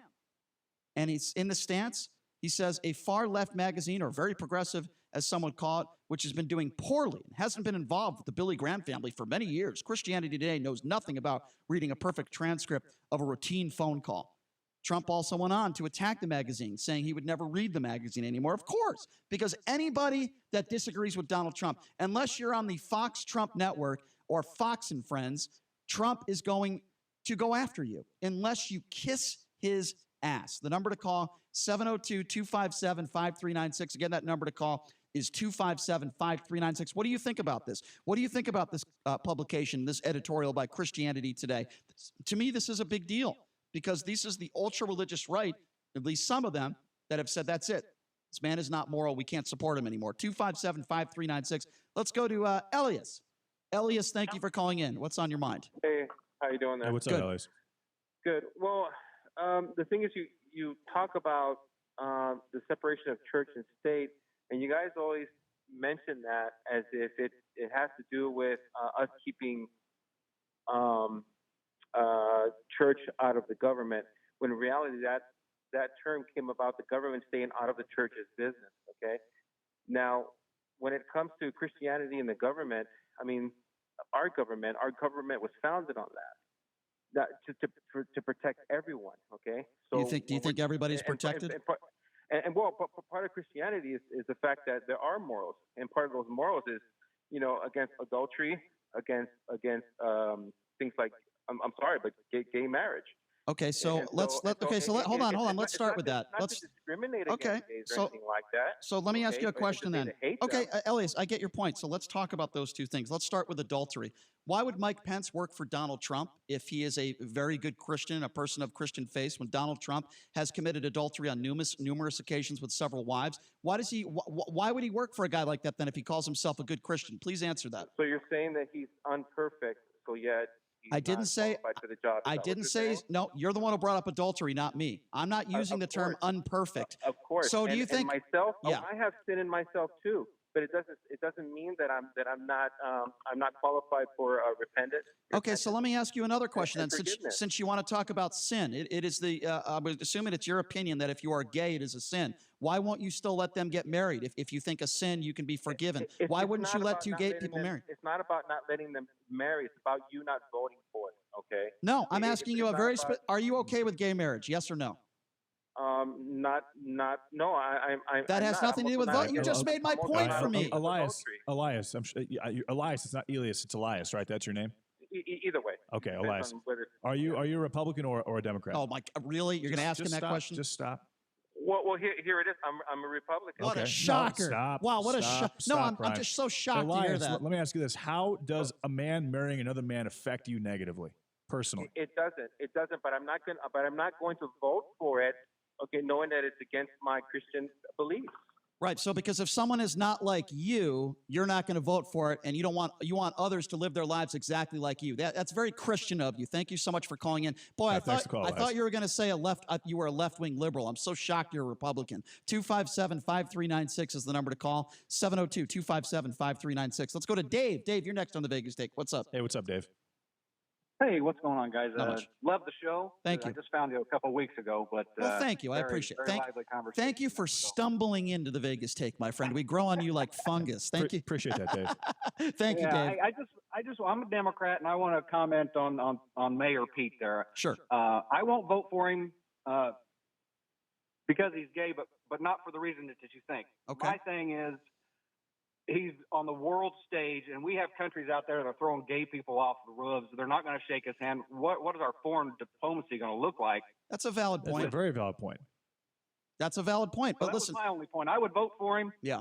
For any other office other than a national one where he has to deal with other world. Okay, well, let me ask you this then. How about as a vice president, or what if he hires someone at the Secretary of State and they do all that job for him? I mean, is there any way there could be a compromise for you? Is there any situation where you would vote for him? Well, you always have to come down to, the top guys always have to talk, and they always have to have that, the picture and everybody shaking hands. And if they're throwing people off buildings, they're definitely not going to shake hands and have a cordial conversation with the guy. Now, Dave, what countries are you talking about that are quote unquote throwing people off of buildings? I would imagine Middle Eastern countries. Countries. Are you talking? Things like that. But even are you talking Saudi Arabia? Yeah. What superpower does that? What superpower on the level of the United States does that? We're the only superpower left. Exactly. Right. Okay. Russia, look how they treat the gay people over there. Yeah, Dave, listen. Dave, listen. Make no mistake about it. It's a valid point you bring up, and that is a concern. And I think somebody needs to ask Pete Buttigieg that question. And you know what? If we get him on the show, and I think eventually we will. We're probably going to. I promise you, Dave, we will ask him that question. Okay. I really do appreciate really, the call. really good point, Dave. Yeah, I appreciate the call. Thank you for accidentally stumbling into our show a few weeks ago. We appreciate that. 257-5396 is the number to call. Let's go to Neil. Neil, you're up next on the Vegas Take. What's going on? Hey, what's up, Neil? Hey, how you doing? Good. I just want to say, what is this Democrat or Republican? I'm nothing. I vote for the person who's going to do the best for me. I agree. I'm the same way. For a Democrat, I don't say that I'm Democrat. Right. I voted for that person. Neil. Why is everything labeled? Neil, I agree. Right, and I say this on the show. Let me just make a quick point. I say this on the show all the time, Neil. The two worst words in this country are Republican and Democrat. And the reason for that is too many people in this country do what's best for their party before what's best for the country, Neil. Because there's a guideline that you're expected to adhere to. Yeah. And in most cases, and probably 99% of the cases, you pick and choose one policy from each side that makes your life better. And that's how every single person should vote. So, Neil, who are you voting for? Who do you support? I'm not supporting anybody yet at this time because I haven't felt comfortable with anybody. I don't blame you. They all want to throw in about racism. If I don't like somebody, I don't like them. I have that right. Yeah, of But if course. I don't like somebody and they're black, right away I'm prejudiced. It has nothing to do with, I can't like somebody who's black without being prejudiced. I agree, Neil, and I hate people who do that. I really do. Neil, I appreciate your phone call, and I appreciate your opinion. I cannot stand people who say, oh, if you didn't vote for Barack Obama, it must be you're a racist. Or, if you're not supporting Booker or Kamala Harris, you must be a racist. I cannot stand people who play that card. It is absurd because I'd like to think not everyone out there votes for people based on gender or race. But in this case, we've been talking about, sexuality. And sadly, I will say there are people out there that would not vote for Pete Buttigieg because he's gay. All right, we got a couple callers on the line. We got Carl Brady. We will get to you next. It's always an entertaining call when Brady calls in. We're also taking more of your phone calls at 702-257-5396. And I asked this question again. What do you think about Christianity Today saying that they will not support Donald Trump anymore? Your thoughts on that, 257-5396. Take a quick break. More of your calls coming up next. Each year when the holidays hit, something comes over me like I ought to give. Well, it's the holidays, and I got that feeling now. Hi, I'm Dave Mizrahi, owner of Best Mattress. At our Best Mattress holiday sale, my gift to you is to sleep, perchance to dream. That's a little Shakespeare for you, kids. Nice, huh? Plus, I'll throw in a $300 gift with a purchase of any Tempur-Pedic mattress and get 72 months no interest financing and free delivery. Best Mattress. Sleep easy, friends. Tuscany Suites and Casino is a place for locals to play in December. Tuscany is helping you with your holiday shopping with their Holiday Earn and Ship with Amazon Prime event. Starting December 3rd to December 14th, you can earn points playing your favorite slot machines and shop for gifts on the Tuscany Prime website. Plus, have gifts delivered to your home within 2 business days. For more information, visit the Tuscany Players Club for details. Tuscany Suites and Casino, 2 blocks east of the Strip at 255 East Flamingo, where parking is also free. Meet me at the Does your child love math? Do they just love math so much that once they finish their homework, they want to work on extra math problems just for fun? Anyone? If you answered no, then you are not alone. While your child may not think math is important for their future, we know better. That's because Infinity the Math Institute offers the best math tutors in Las Vegas, produces the best results at the best prices for kids of all ages. Infinity the Math Institute does it all. Does your child need prep for the SATs? Right now, SAT preparation classes in November are just $15. Fractions, algebra, geometry, decimals, you name it. Plus, Infinity offers homeschool programs, free seminars for parents and students. And whether your child is transitioning from elementary school to middle school to high school, or preparing for college, Infinity can help. Classes are filling up. Call us now to find out more. 702-768-1777. That's 768-1777. You want the best results for your child? One call to Infinity can have a huge impact on your child's future. Call now. 768-1777. Tell them the Vegas Take sent you. An op-ed calling for President Trump to be removed from office.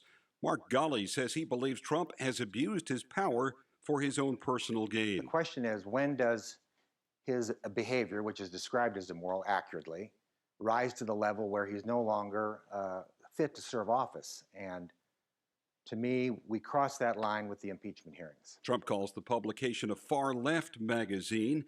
It was founded by the Reverend Billy Graham. Georgia could be the first state to test multiple proposals from President Trump that would dramatically change the market for health insurance under the health care overhaul passed by his predecessor, Barack Obama. Supporters say the proposed changes to the former Affordable Care Act would give individuals and families less expensive coverage options. On Wall Street, stocks are strong today, the Dow up 120. I'm Mike Moss. It's time to check the roads in the K-Don Traffic Center. This report is sponsored by Rocket Mortgage by Quicken Loans. An accident with injury sustained reported on Eastern Avenue at Serene Avenue. Watch for police and fire. Also, an injury crash on Las Vegas Boulevard northbound at the 215 Beltway. A collision Dean Martin at Cactus, and one more. It's going to be the accident at Las Vegas Boulevard at Park Avenue now in the clearing stage. Rocket Mortgage found a better way to mortgage so you can focus on making your new house home. Rocket Mortgage, push button, get mortgage. I'm John Michaels from the K-Don Traffic Center. This is Harry Jacobs from Credit Restoration of Nevada, inviting you to join me for the Credit Show, Saturday mornings between 9 and 10, here on the new 101.5 FM and 720 AM, K-Don. Hey, I'm Kelly, and I am Westar Credit Union. You may not have heard of us, and that's okay. Our team has the same products and services you'd find at one of the bigger banks, and we're small enough to know you by name. At Westar, we're not about flashy football TV ads or big, intimidating voiceovers. We're here for you. Wherever you are on your financial journey, Westar Credit Union is where you matter. Check us out, westar.org/join. You're in charge of hiring, and Indeed has solutions, like online skills tests, which let a candidate show that they're the right hire. Indeed will also give you this sticky frog, which will suddenly leap and stick to the face of the perfect hire. Okay, there's no sticky frog. But skills tests, that's a for sure. See why independent research by Silk Road shows Indeed delivers 3 times more hires than any other job site. Post your next job at Indeed.com/hire and try skills tests for free. Terms and conditions apply. Sean Hannity, weekdays noon to 3 p.m. Now back to the Vegas Take on 101.5 FM, 720 AM. KDON. I can't talk. All right, welcome back. It is the Vegas Take, Sharp and Shapiro. So glad you could join us. Check us out on our YouTube page where I'm sporting JD's wonderful scarf right now. I kind of look a little bit like a rabbi, actually. It's quite attractive. Anyway, also taking your phone call, 702-257-5396. We were talking about the debate last night, highlights, and I guess you could call them bad judgments, going after the wrong types of people.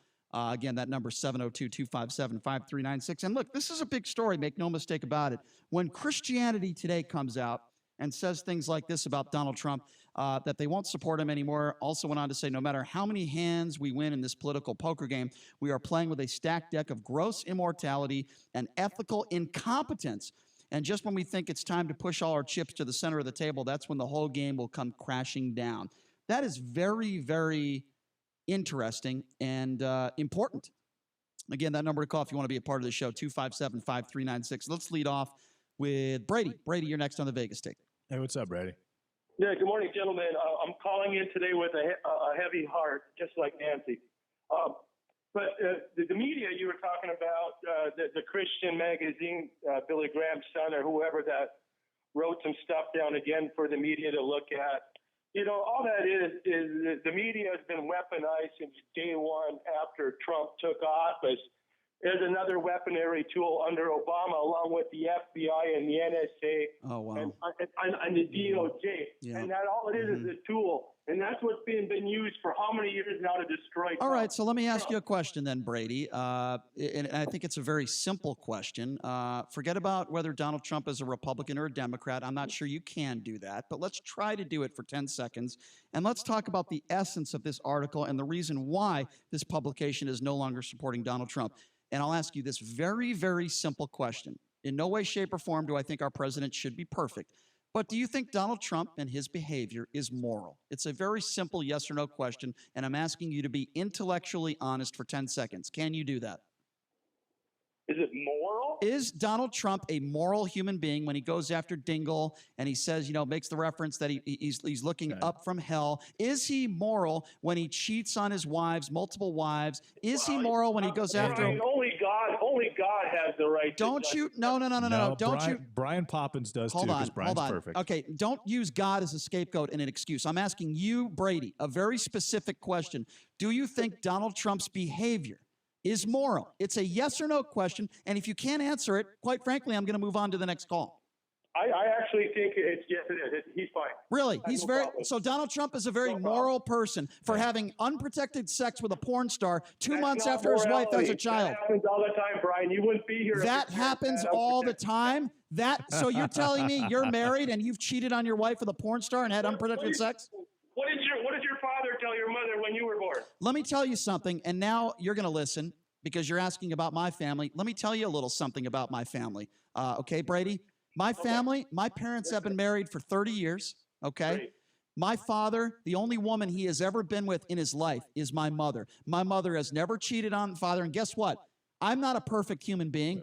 Hold on, let me finish. I've made mistakes with women, but I have never cheated on a woman I have either dated, girlfriend, or been in a relationship with. Now, if you want to take the low ground, not the high ground, okay, and you want to say, well, that's God's way to judge, I can guarantee you if Obama did something that was immoral, you'd be the first buffoon calling into the show blasting Barack Obama. You are such a hypocrite, and you are so biased in your opinions that you can't even come on this radio show and say, you know what? Donald Trump is not a very moral person. He's done a lot of immoral things in his life. And the fact you can't even admit that makes you a complete idiot. Well, one thing is, you everybody on your Democratic side, or I don't know. I'm not a Democrat. I'm not a Democrat. So you want to start that over again? Anti-Trumpers. You anti-Trumpers. I got it. But he does own No, cannabis. you know what I am? I'm anti-immoral. I'm anti-immoral, and our president is immoral. How did you people become so smart, just like clinical You Carl, that people, you're so you smart with people. First of all, psychology? you're telling How are me. you Hold so on a second. smart? Pot him down. You're telling me you have to be smart to understand that if you have unprotected sex with a porn star 2 months after your wife has a child, you have to be smart to say that's immoral? Brady, is that your position? Don't interfere in people's marital affairs. Okay, you're a moron. Goodbye. You're a complete moron. Brady, great call. Yeah, wonderful call. Really, really good Yeah, call. you have to be really smart to know that Donald Trump is immoral. What a joke. Your parents got married when you were 9? It's ridiculous. Yes. Really? 702-257-5396 is I the had no number to idea. call. Again, that number to call is 257-5396. What a jackass. Anyway, let's go to Mike. Mike, you're next on the Vegas Take. What's going on? Hey, what's up, Mike? Hey, how you doing? Good. I listen once in a while, but I'd love to debate the crazy guy for about 2 hours. Anyway, what I'm calling Wait, about who's the is- crazy Are you guy? talking about Brian? Of course. Oh, okay. So Mike, why am I crazy? That's what I like to hear, Mike. What have I said in this show for the last hour and a half that you would consider your definition of crazy? I'd love to hear it. First off, I haven't listened to you for the last hour and a half. I've Okay, I listened didn't to ask about you. 10 Okay, minutes. so what have I ever said on this show?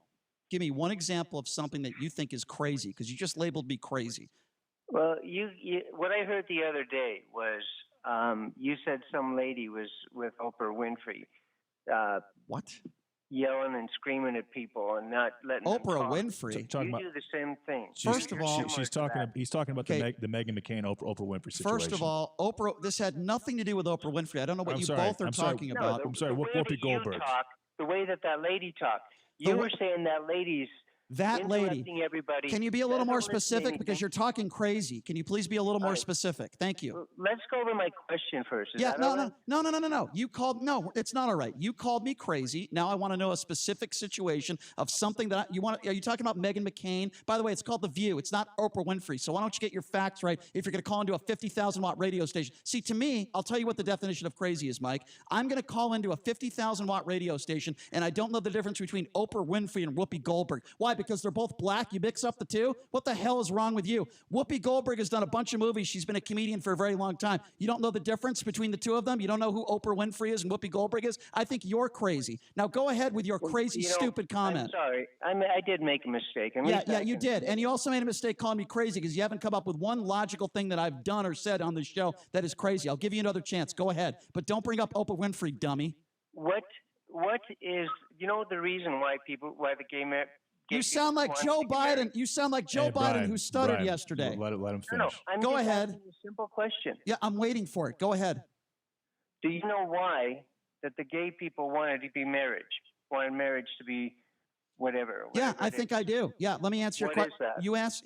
I'll answer your question. There's several different reasons for that. First of all, they don't want to be looked at differently. They don't want people like you to look at them differently because they're just not like you. That's number one. Number two, they want the same rights that you or I have. Number three, okay, when you love somebody and you want to spend the rest of your life with somebody, it is a very emotional thing to say that this is my husband or this is my wife. And for years, many people that are homosexuals have not been able to do that. And number 4, they want marital benefits. Of course, there's Well, several that's the different main reasons. thing. They want when they go into a hospital Mhm. and they want to visit the person that they're whatever with. That's one reason. That's a partner. That's one It's a reason. big reason. Disallowed that. The laws would not allow them. I understand. So if the laws were different, if the laws allowed them to visit people in the hospital, this might not have happened. Did you not listen to one word that I just said? I just said that when somebody loves somebody else, they want to spend the rest of their life with them. And when they can say, this is my husband or this is my wife, that's very important to them. Mike, are you in favor or not in favor of gay marriage? Really? You're really going to ask him that question? Wow, I can't wait to hear the answer. There you are, crazy talking again. You No, don't that's even allow not crazy people to talking. answer a question. Okay, well, I'm going to guess that you're against gay marriage. Am I wrong? Yes or no? Answer the question. You're wrong. Oh, really? You're for gay marriage? I'm neither for nor against. Oh, so you're a Whatever coward. they- So you're a Tulsi Gabbard. So you're a Tulsi Gabbard. Is that what you're saying? Go ahead. Go ahead. A what? You don't even know who told. Going crazy again, not allowing someone to answer a question. So you're going to say you don't know who Tulsi Gabbard is? Pretty much, no, I don't. Okay, well, you sound very educated. And Go that's ahead. fair. No, he doesn't have to know who Tulsi Gabbard is. Yes. Go ahead. More educated than you, I'm sure. Yeah, very much so. You can't. You don't even know the difference between. You don't even know the difference between Whoopi Goldberg and Oprah Winfrey. Go ahead. I apologize for that. Yeah, unlike somebody I know. I accept your apology. The thing is whatever they want to do is fine. It's not for me to judge. So if they want to be with a guy or girl or whatever, that's their issues. To me, that's not up to them. The thing is the government, our U.S. government, doesn't allow them to do things. And your point?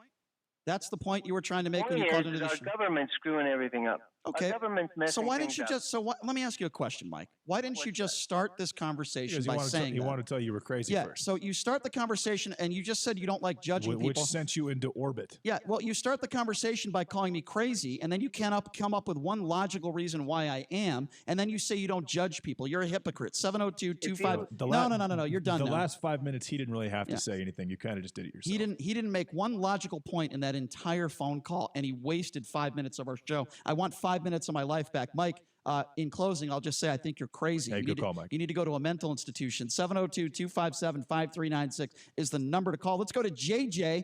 JJ, you're next on the Vegas Take. What's up? What's up, JJ? JJ, did we lose you? Did we lose JJ? 702-257-5396 is the number to call. Let's go to Marge. Marge, you are next on the Vegas Take. What's going on, Marge? Hey, Marge. Happy Friday, and I guess it's happy birthday for JD's daughter today. Yes, thank you very much. My daughter Emmy turned 2 today. Who is, by the way, not a fan of CNN, because one time I was watching CNN at his house, and she actually takes the remote and turned it off. Yeah, it's incredible. She has very, very good political instincts. Future Republican. Yeah. I hope she never calls into this show. I hope I don't ever call her a name. I hope that never happens. All right, I'm sorry. Go ahead, Marge. I think JD needs to groom her for political office one of these days. So what's up, Marge? What do you think about this? Several points, and I told Johnny that you've got a lot of things going today. But one thing, I think it was Dave that said something about dealing with the world stage, and there are some countries that throw, unfortunately, gay people off the roof, et cetera. Sure. Well, the thought that I also had when Hillary was running, and even when women were starting to rear their head that they want to be president, is there are also parts of this world that see women as probably fourth-class citizens. And how does someone in that office deal with those type of countries? So that's one point. It's like a caller. I Sure. think that inevitably, we'll have probably a male gay president one of these days. I think that'll happen maybe even before a woman ever gets elected. I tend to agree with you on that. Yes. Which is fine by me. I have no problems with that at all. And as far as that group that has disavowed themselves from Trump, I never understood why they backed him to begin with. Based on not only his record personally, but all the things that he's been saying. And this thing with Dingle the other day was just wasn't that despicable? Yeah, it was awful. It was par for the course for him, considering the fact that Dingle went after him for the better part of the year. No, it's not par for the course. When somebody has died, how can you, JD? How can you say that's par for the course? I'm not justifying it. I'm just not surprised that he did what he did. How can you say it's par for the course? You can't compare what Dingle said to what Trump said. It's par for the course for Donald Trump. The man died, and it's a standard reaction for Donald Trump to do what he did. Which is a sad thing to say. That a woman who is a widow who is still hurt, this wasn't 20 years ago when she lost her husband. Even if it was that, it would still be inappropriate. And to say and to refer to that he's in hell is just absolutely, utterly disgusting. He might be in hell. He doesn't know if he's in hell. We're talking semantics. We know what he said. We know it was wrong. He won't apologize because that's who the man is. Right, yeah. And the other thing is I kind of cringed when Joe Biden talked about stuttering. It was a weird moment. I think I understand. I did mention this to your producer about what popped in my head was when he was trying to impersonate the disabled person during his campaign, and I have a very bad feeling that he's going to start impersonating Biden that way now with stuttering. You know what, Marge, I'm going to say there's at least a 50% chance that happens. I appreciate your phone call. Mark. Always good to hear from you. I want to say something about this publication, Christianity Today. It has 130,000 circulation and 260,000 readership. which is nothing. It's a drop in the bucket. It's in states where Trump's already going to win easily. And so let's say 30 or 40% of those readers decide not to vote for Trump. He's not going to feel it.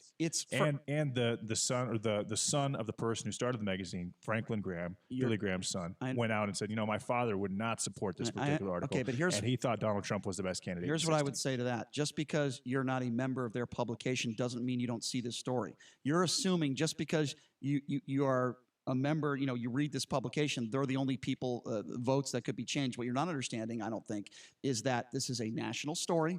Everybody, millions and millions of people are going to hear it. I don't know if it's going to change the election. All I'm saying is it is interesting that a far-right publication is now saying they denounced Donald Trump. That's all I'm saying. It is definitely interesting, but the readership or the listenership or the circulation is roughly the same as our show every 3 or 4 months, just in the Las Vegas market. And again, I understand that, but the point I'm trying to make is just because you don't read their publication doesn't mean you're not going to hear this story. 257-5396 is the number to call. Let's go to Mike. Mike, you're next on the Vegas Take. What's going on? Hey, what's up, Mike? Good morning, Mr. Sharp and Mr. Shapiro. How are you doing today? Good, sir. What's on your mind? Well, I watched the debate last night, and they make me feel dirty because these guys are so corrupt. They've got nothing to stand for, no platform, only chop down our president. Biden saying that the economy is in the dumps, the middle class is being hammered, and the poor are getting poorer is all crap. If you go down to California, they've raised the minimum wage to $15 an hour now. It's going to go up more, but thousands of businesses now are going broke because of the Democrats' plan of raising minimum wage. But one question: if Buttigieg gets in, how are they going to classify his mate? The first lady man or the first man lady or what? Okay, let me respond to that. Here's the first thing I'm going to say. Hey, Mike, totally inappropriate, by the way. Hold on. JD, I know it is. I say a lot of inappropriate stuff, but Mike, I don't care. It's my opinion, and that's how I feel. Okay, that's fine, Mike. Now, let me respond to a few things that you said. First of all, you used the term all the people on the stage are corrupt. So let me ask you a question, since you're obviously anti-Pete Buttigieg. What has he done in his career that's corrupt? Can you please give me one specific example of something that is 100% that you have proof that is corrupt? Just the lies they're spewing. Give me specific. No, I didn't say lies they're spewing. You just said everyone on that stage was corrupt. We're talking specifically about one candidate, Pete Buttigieg, and I'm asking you a very specific question to a very generic statement that you made. Give me one specific example of something Pete Buttigieg has done in his life that you have absolute 100% proof is corrupt. Please answer the question. I'm talking about a stage performance on his. No. With all due respect, you started this call by saying everyone on that stage last night was corrupt. I will ask you one. I will ask you. Okay, so give me one. Corruption? Okay, so no, lying and corruption are two different things. But I'll even go with your stance on lying. What did Pete Buttigieg do in his life or say on the stage that was a blatant lie? Please be specific. He's number one is donors. He's getting millions of dollars from his donors. Otherwise, he wouldn't be. How is that a lie? He never said he never accepted money from donors. I'm asking you. You just said he's corrupt and he lies. I'm going to ask you now. Right. He speaks out of two sides of his mouth. So be specific. On one side, they're all saying you're speaking out of your ass. I've asked you five times now. This is the sixth time. I just told you, he's a lying bastard. Okay, you've said that a million times, and I'm asking you to be specific now for the seventh time. I just told you. They're all saying that this guy's such an idiot. It's unbelievable. It's not. It's the best economy we've ever had. I'm asking you now for the eighth time because you're such a moron. No, you didn't. You didn't. That our economy you're calling him a liar. Was in the tank, and that he was going to make it better. He did not say last night that our economy was in the tank. He didn't say that last night on the stage. So now you're the liar and you're the one who's corrupt. You know what? No, Mike, I'm not the liar. Mike, you're corrupt. Hey, Mike, if I said every damn day, your family's corrupt and your family's a liar, what would you say to me? No, we're not. Give me one example of something we've done. No, you're just an idiot you're right. You're not a presidential candidate. You're some idiot that calls into a radio show that calls somebody a liar and calls somebody corrupt. And when I give you literally 8 chances to be specific, you can't answer it because you have an IQ of about 20. The issue is that he made an all-encompassing statement, a blanket statement about every single candidate up there last night. And when you make a statement like that, you have to be able to back it up when asked. Did I not give him like 10 opportunities? And honestly, do you think that if Pete Buttigieg wasn't homosexual and if homosexuality was perceived as more accepted on the Republican side of the ticket, that he would actually run as a Republican? I feel like he kind of would. No, because a lot of his policy making doesn't go well with the right. It's a fair question, but listen, He is for taxing the rich. Republicans are not going to go for that. That's for sure. He is for tax breaks and helping very needy people. He is pro-abortion, I guess you could say. Mm-hmm. He's not anti-abortion. So there's a lot of, I think he's certainly more moderate, certainly, than a lot of the other Democrats that are on the stage. But I don't see him turning Republican. I just don't see that based on his policy making. You know what I mean? But he's certainly more, and that's why I like him, JD. Right. He's him more closer to libertarian. Well, he's more in the middle, and that's why I like him. I mean, I like Bernie Sanders as a person. I think he's a good man. He's been a civil rights activist for a long time. Bernie Sanders is a decent man, but some of his views are just so far to the left. I just couldn't do it. I just couldn't vote for him. But I think he's a good guy. You can be a good guy, and I don't support you. I would rather vote for somebody like a Bernie Sanders than vote for somebody that I think is a bad person, if that makes sense, even if I do agree with all their policies. Why don't we go to Ron? Ron, you're next on the Vegas Take, 257-5396. Ron, what's going on? Hey, what's up, Ron? Hello, guys. Enjoying the show here. I work a day shift, so I only get to hear you a couple of days a week, but I enjoy the show. I appreciate Thanks a lot, that. Ron. Appreciate that, Ron. Thank you. Okay, help me out here. I'm looking for an alternative. Again, like I said, I listen to the debates. I listen to, I pride myself into getting all the networks. Sure. MSNBC. And I think that's important, Ron. And I think that's important that you watch all the networks and not just one. I think that's very important. Right. And I try to disregard some of the stuff that people say on TV once they make the advocate, once they make a stance on which direction they go in. Right. Like I said, you kind of weed through that a little bit. But like I say, I'm just going to kind of add something to this. Sure. The alternative that we have as far as the Democratic Party, and you hit it on the button. I think they're all genuine good people down deep. Most. And they believe what they believe. Mm-hmm. But the bottom line is just like you said a while ago, they're so far to the extreme on one side on Right. a lot of things. Exactly. That and I'm not understanding. Like I said, that's the reason I'm not not that I could be a public official or anything like that. There's Right. there's no way I could. I don't know. You've got a pretty good voice, Ron. Do what? You got a pretty good voice, Ron. You could probably be a public official. Oh God. I'll tell you what, Ron, you're making a lot more sense than probably the last 20 callers. So, yeah. Well, I have employees underneath me, and like I said, I hear things, I see things, or something like that. But I can't judge them by what personally they maybe do or what I think do or something. I judge them on the work that they do. Okay, but And I think that's fair. Well, and moral guy, like I said, I'll answer your question about Trump. No, he's not moral. And to my standards, to my way of living, no, he's not moral. Yeah, Ron, I think to any decent human being, by the way, and you sound like a smart guy and a good man, I think to any decent human being, they would agree with you, whether you're a Republican or a Democrat. No, of course, Donald Trump is not moral. And we talk a lot about other presidents, and people talk about Bill Clinton and the immoral things that he's done, and that's fine. I call that whataboutism, but the thing I say about Obama all the time is you could disagree with him as a policymaker, as a politician. I'm not an Obama defender. I didn't think he was a great president, but I always say this about Obama, and my opinion is not going to change until he proves to me that he's not a good father or a good husband. He's a decent human being. He's a respectful man. 702-257-5396. Let's go to Linda. Linda, you're next on the Vegas Take. What's going on? Hey, how you guys doing today? Good. What's on your great, Linda. Okay, you guys know I'm a Trump supporter, but and we all know Trump says things that, oh my gosh, we wish he wouldn't have said, but he does. Now, my concern is if Buttigieg was ever to be the candidate, I would just hope to God that Trump really thinks clear and does not say anything about him being gay. Exactly. I just think that would be terrible. So I really hope he really thinks about that. And I actually think that he's the biggest threat to Trump because I'm not sure that Trump can avoid doing that, just as who he is as a human being. And I'm a Trump supporter, but I think he's going to have a really hard time not using that against Pete Buttigieg on a national platform. Linda, I think that is a very valid point that you make. And I also believe that Buttigieg is extremely intelligent. He's quick on his feet. Let me ask you. I do too. I think he speaks well. He looks good. I mean, he's the whole package. You'd accept. I just hope, not accept because he's gay. I don't mean that.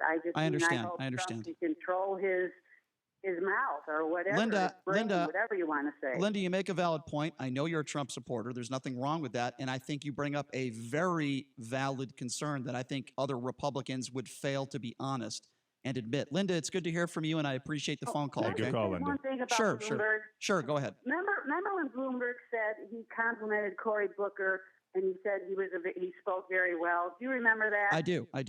Okay, and then right away they said Bloomberg it was a racist statement and he had to apologize. Well, when I heard that, I thought to myself, oh, gee, that was really nice that Bloomberg said that. Yeah. I never once thought anything about racist.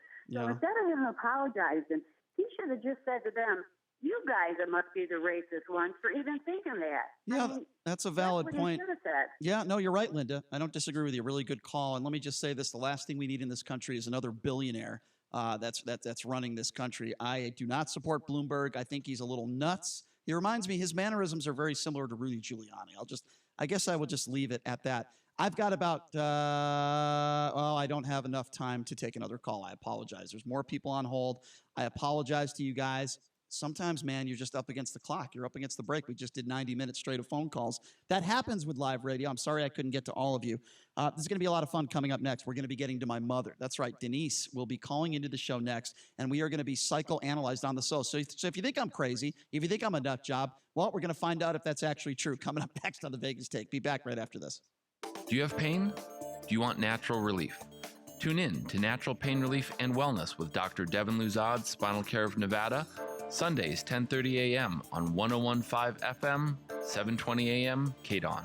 Here is some great news. If you missed the deadline to sign up for health insurance, or if you sign up for a plan that you're just not happy with, you still have a choice. It's called MediShare. It's the affordable alternative to health insurance, and it's worked beautifully for 25 years. They have more than 400,000 members now around the country.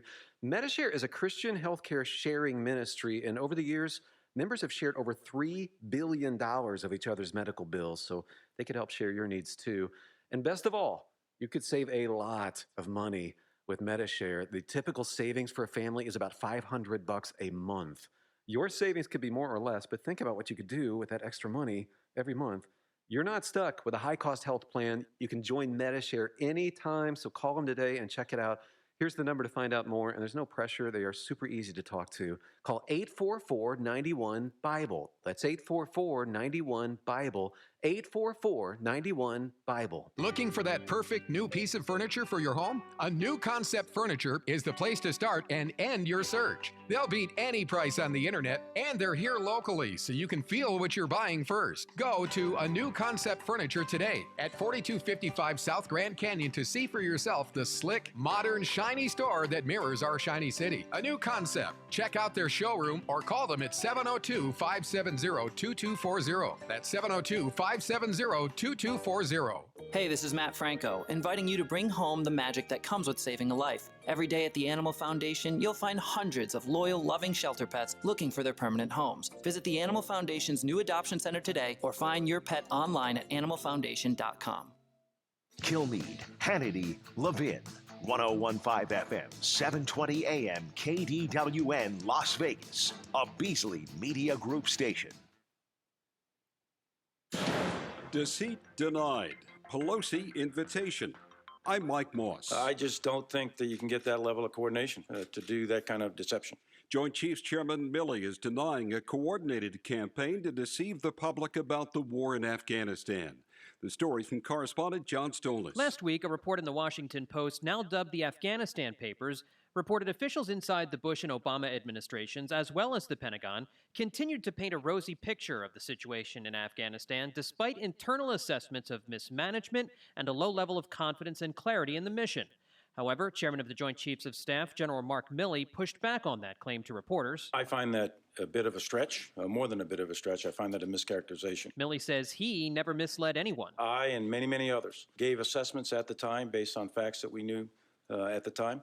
And those were honest assessments, and they were never intended to deceive. John Stolness, Washington. If House Speaker Nancy Pelosi doesn't send to the Senate for trial the impeachment of the president, that's just fine with the majority leader. Here's correspondent Lauren Fox. Mitch McConnell, the Senate majority leader, was arguing if she doesn't want to send these articles over, that's fine. He essentially argued if they think that they have leverage over not sending over something that the Senate doesn't want, then they have another thing coming, because that is not at all where Republicans are at this point. President Trump calls the Billy Graham-founded magazine Christianity Today far left, after the editor Mark Galley wrote an editorial saying the president's unfit for office and should be removed. We wrote editorials about Clinton during his impeachment process. We wrote editorials about Nixon during his.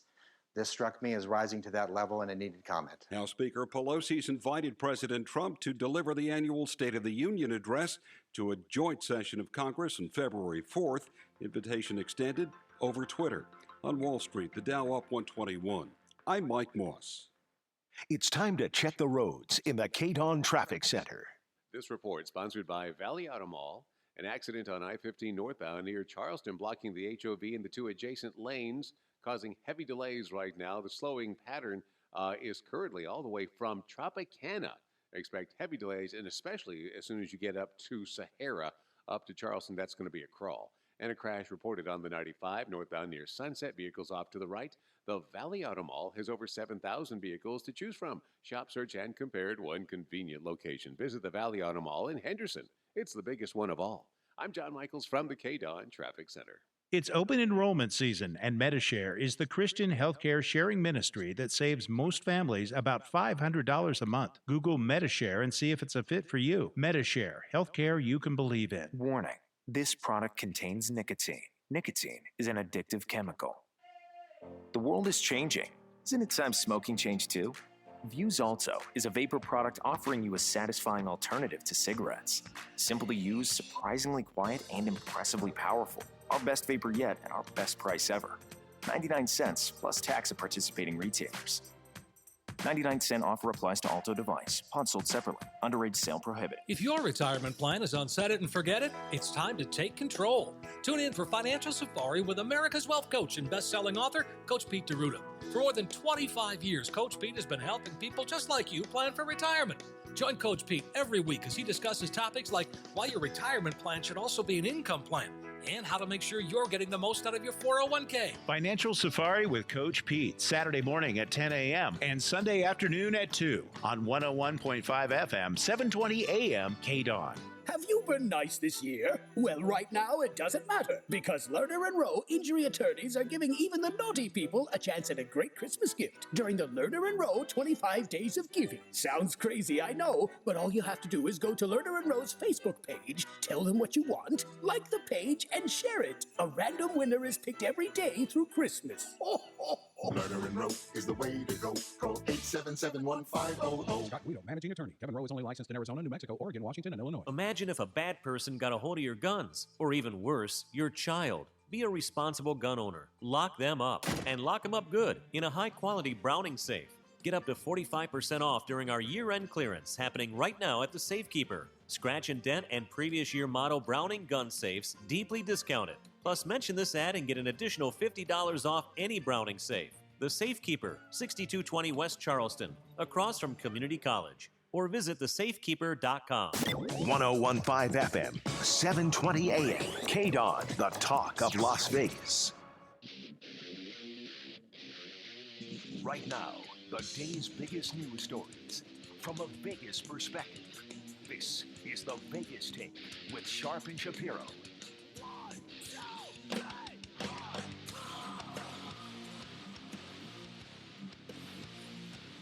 All right, welcome back. It is the Vegas Take. Sharp and Shapiro rolling out the red carpet for hour number 3. So glad you could join us.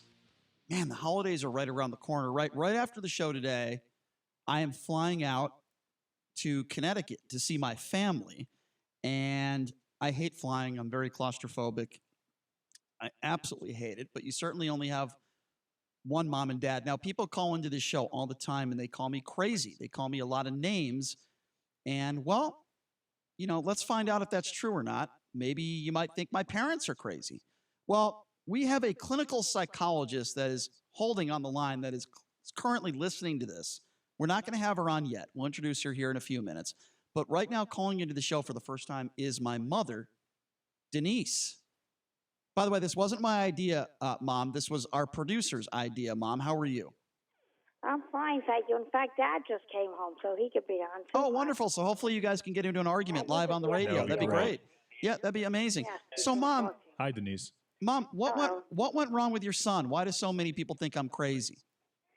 Oh, I don't think you're crazy. I think you're just fine. You're very comical. You like to joke around a lot, and you make people laugh and have a good time listening to you.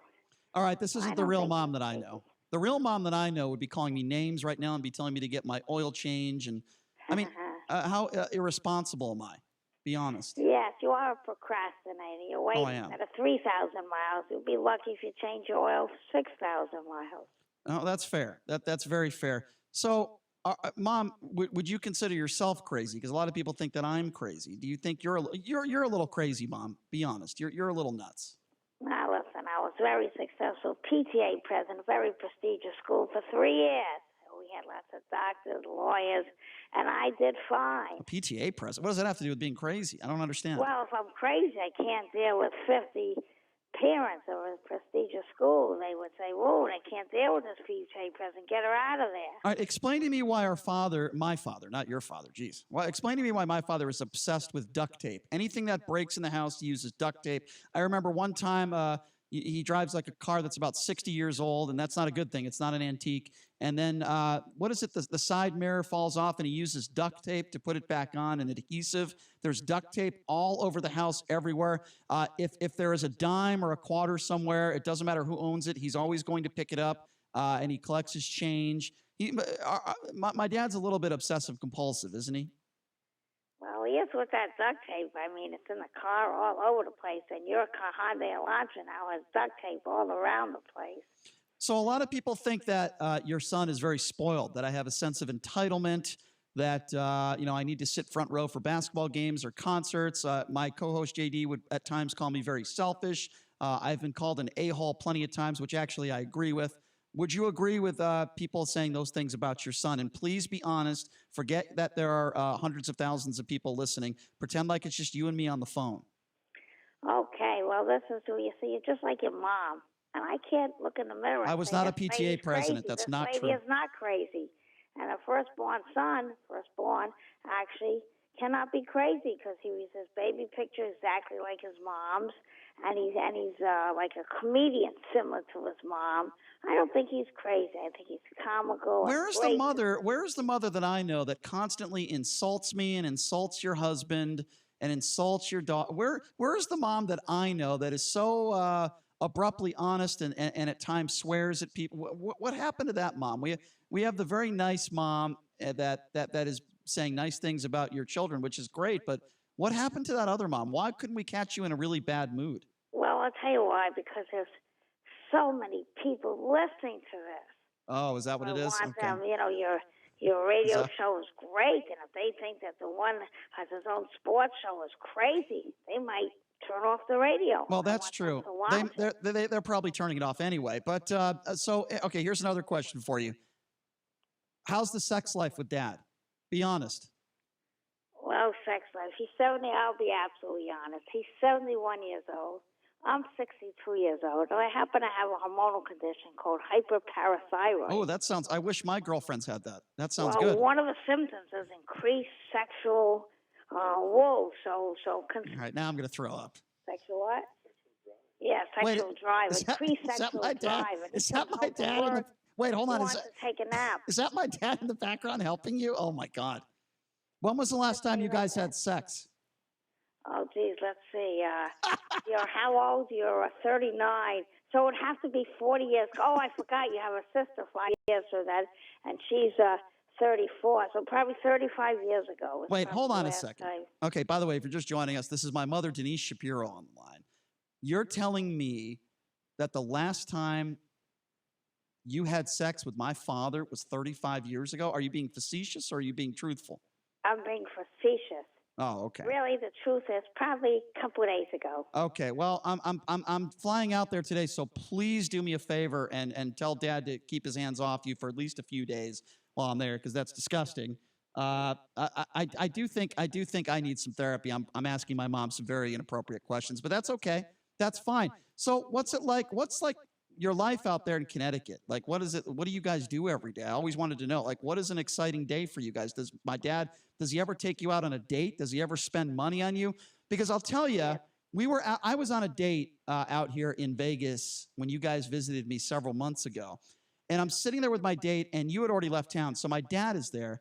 We went to have lunch. The bill was $22. And my dad said, all right, we'll split the bill. And I just erupted. I went nuts. Is he doing that with you? No, he has to make me split the bill because if he did, he knows where the front door is. So Oh, okay. Well, that's good. He doesn't make me split the date. I'm glad to hear that. Can you please share with everybody how my father met you and how he lured you into a first date? Oh, yes. My brother ran a ping pong tournament called table tennis in the high school I used to attend. And he played in a few tournaments with Ping pong. Wow, that's romantic. ping pong with my husband now. Anyway, so I was the only woman in the tournament. And my husband went over to my brother and said, "Who's that woman over there?" He said, "That's my sister." He said to him, "Why didn't you tell me you have a sister?" And he came and walked over to me afterwards, and he said, "Oh, your paddles, that's old-fashioned. I'll get you a new paddle in exchange if you go on a date with me." So my dad offered you a paddle. He wanted you to see his ping pong paddle, and in Bribery. return, I like it. so a ping pong paddle got him a first date. Wow, isn't there some sort of story where first date he wanted to go Dutch with you or something? Tell us about that. Oh, yeah. So, yeah, he said, "I'll take you to a movie, and then to dinner every Saturday night. He'd take me to a movie.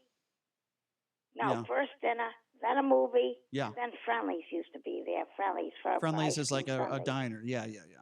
Yes, but anyway, at the movie, he said, "Oh, would you like? It's a good movie. How about if we split it?" You're I looked kidding at me. him and I said, "What?" I think he paid the full amount from then on. After I said, "What?" That's awful. And back then it was like, what, 40 cents for dinner? Because you guys are like really old. You're like 120 years old. So back then, taking someone out to dinner and a movie, Great dinner, very good. taking me out to dinner, Very dinner, nice restaurant. dinner and a movie back then was All like right. 25 cents. So Denise, this is JD here.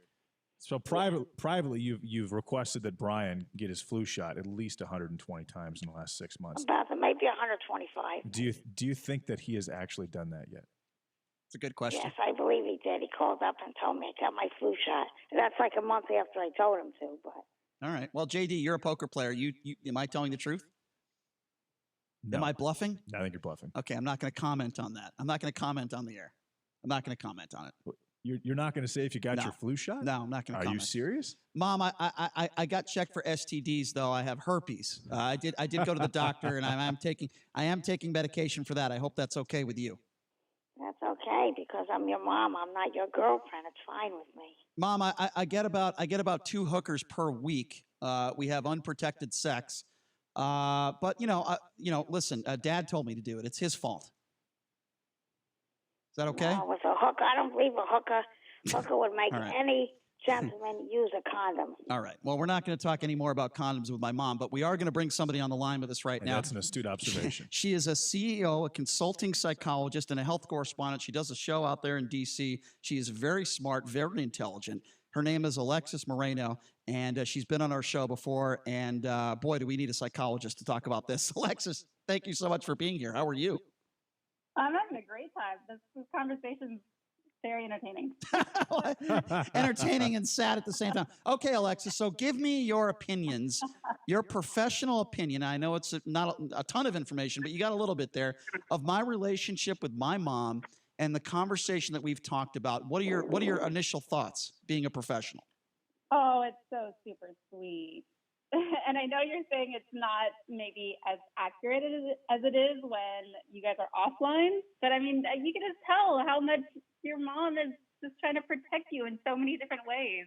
Even in this very conversation, she doesn't want to insult you because she's worried that your listeners might stop listening to your show. Well, all my listeners hate me anyway, so there's really nothing to lose at this point. So, okay, so do you think I'm spoiled, Alexis? Do you think my mom spoiled me growing up? Because I do have a sense of entitlement. I didn't hear anything from that conversation. Do you have any examples of how you might be entitled or spoiled? Because to me, so far, it just sounds like you're very much loved. All right, fair enough. So what do you make of the fact that my parents' sex life is not great, from what I've heard? Like, what do you think about that? Well, congratulations for talking about that because a lot of people don't. So you guys have a very special relationship. If you feel comfortable to ask your parents how their sex life is going, it's very mature of you. And you do see increased rates of of sexual behaviors and unhealthy sexual behaviors in older populations. Yeah. And so it's very nice that you're asking about that, but it's just going to depend from person to person. All right. Fair how enough. that- Brian, I would like to give a comment. I was at my doctor a few weeks ago, and this is the truth. In the United States today, in all other countries too, 80% of women hate sex. What? 80%, 8 out of 10. Alexis, is that true, or is my mom just making that up? I haven't heard that stat before. So That's what my GYN told me. She sees a lot of women a day. 8 out of 10 hate sex.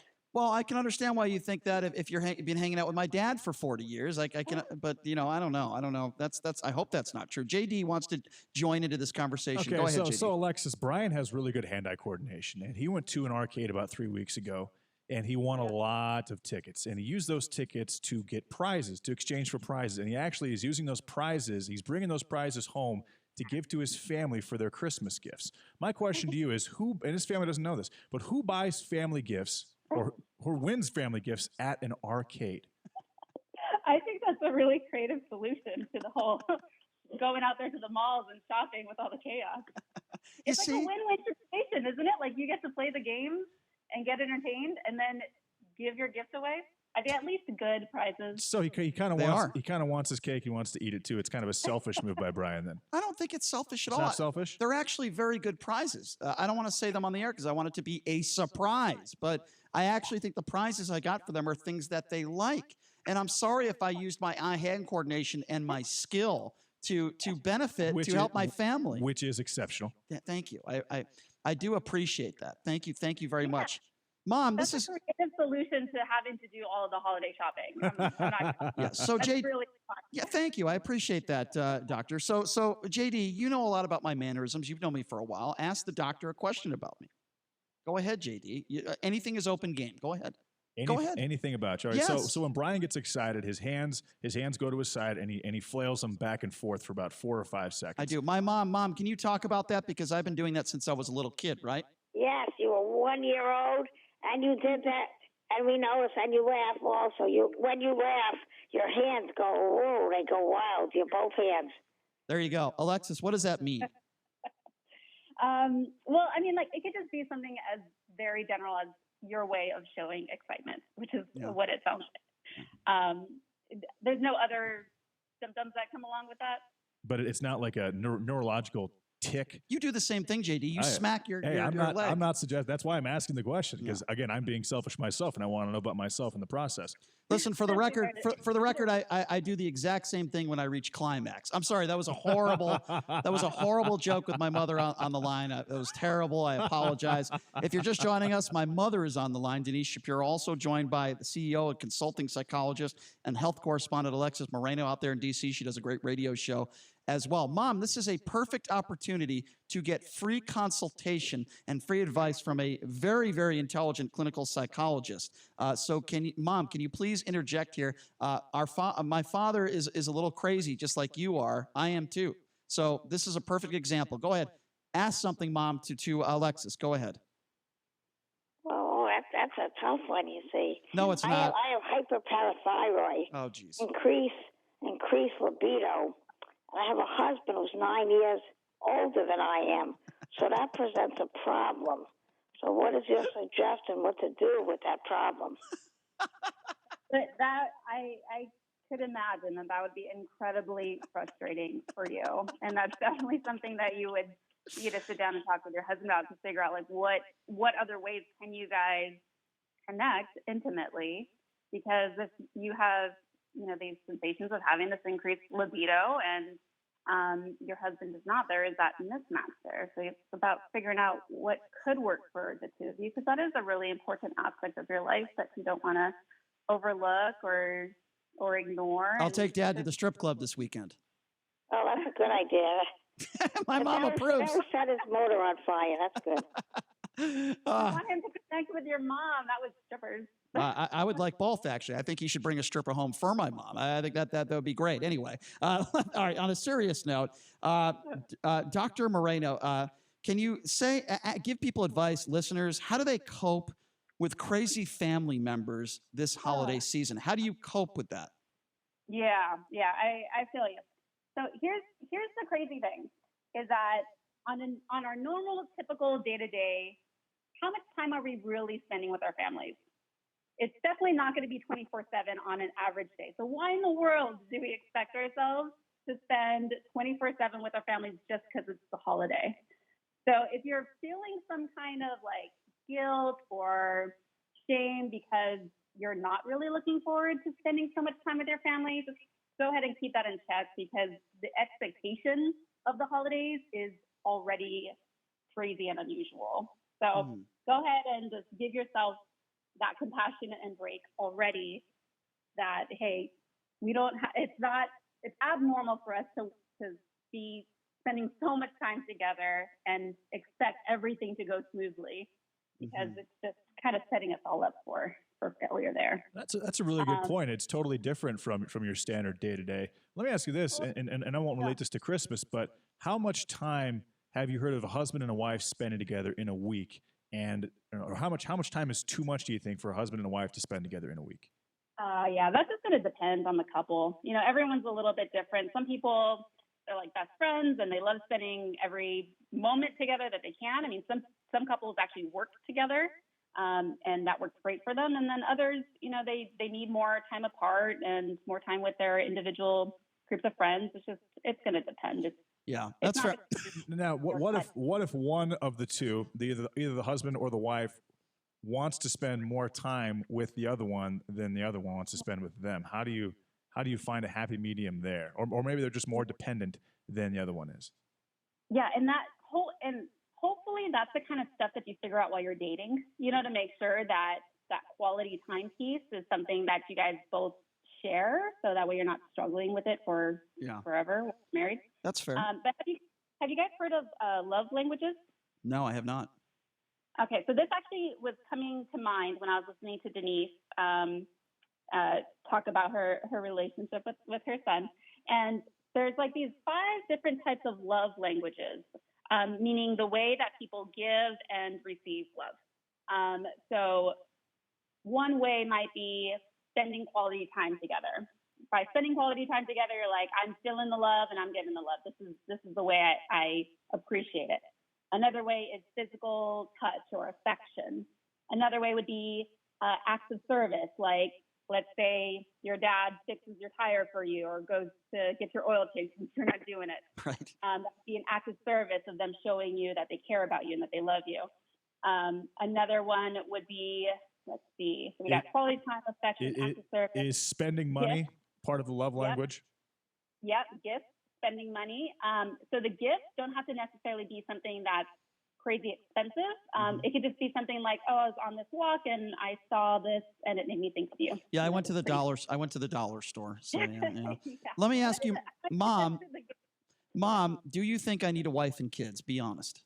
Yes, I have one granddaughter. I want more grandchildren. So it's a selfish thing then. It's just about. You might have children already. Maybe no one knows. Not that I know of. Yes. Now, Denise, would you prefer if that wife were Jewish as well as Brian is? If she was what? If she was Jewish. I think it's nice to be in the same culture. Well, that's impossible because I want a woman that eats bacon every day. So that's certainly not going to happen. There's no question about it. Alexis, before we let you go, and by the way, we appreciate your time and your advice and all that stuff. Can you give out a little bit of information about how people can find you, find your radio show, and if people actually want to contact you and want to see you, where can they find you?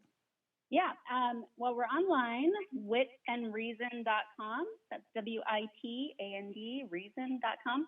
And we have all of our information on there.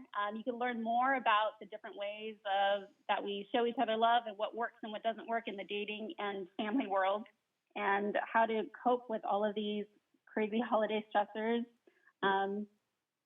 So online, awesome. witandreason.com, or Twitter or Instagram. We're all over the place. Awesome. Well, Alexis, thank you so much for taking some time to join us. We will certainly need you to join us back on the program in a week or two because it's going to be a very stressful week for me. Yes. All right. Alexis, thank you so much for your time. We really do appreciate it. Thanks a lot, Alexis. So, Mom, before I let you go, we only have about a minute here left to go. Thank you for sharing your love life. live on the radio with all of us. We appreciate that. I look forward to seeing you and Dad. Please tell Dad to take you out to lunch today on me so he doesn't go Dutch with you. And I will see you guys later today. I love you, and I hope we have some fun, okay? Okay, we'll be seeing you. All right. Happy holidays to everyone on your radio station. Merry Chanukah. Thank you, Mom. We'll see you soon. Yeah, thanks a lot, Denise. Have a good day. Have a good day. That 20 years of being in radio, I've never done that before. That was weird. I got to be honest with you. That was weird. I thought you handled it well. Apparently, my dad is just not giving it up. He's just not doing it. My mom needs a little loving. Well, he's playing hard to get, Brian. I'm going to take him to the strip club tonight. I might do that. Do they have those in West Hartford? I'm gonna get my dad a lap dance. All right, we're going to take a quick break. And when we come back, I'm going to have some tickets to give away to a Vegas show this weekend. Also, talk a little LeBron James. That coming up next. You're listening to The Vegas Take.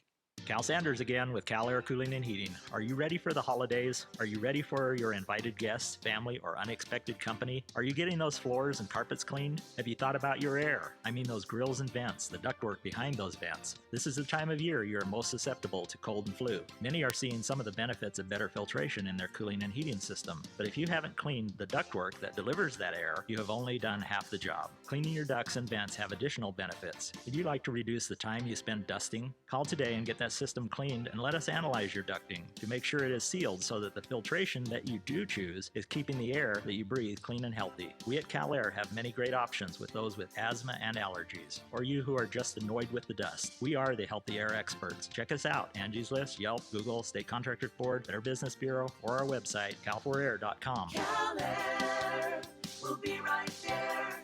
702-6234-AIR. License number 18001A. Looking for that perfect new piece of furniture for your home? A New Concept Furniture is the place to start and end your search. They'll beat any price on the internet, and they're here locally, so you can feel what you're buying first. Go to A New Concept Furniture today at 4255 South Grand Canyon to see for yourself the slick, modern, shiny store that mirrors our shiny city. A New Concept. Check out their showroom or call them at 702-570-2240. That's 702-570-2240.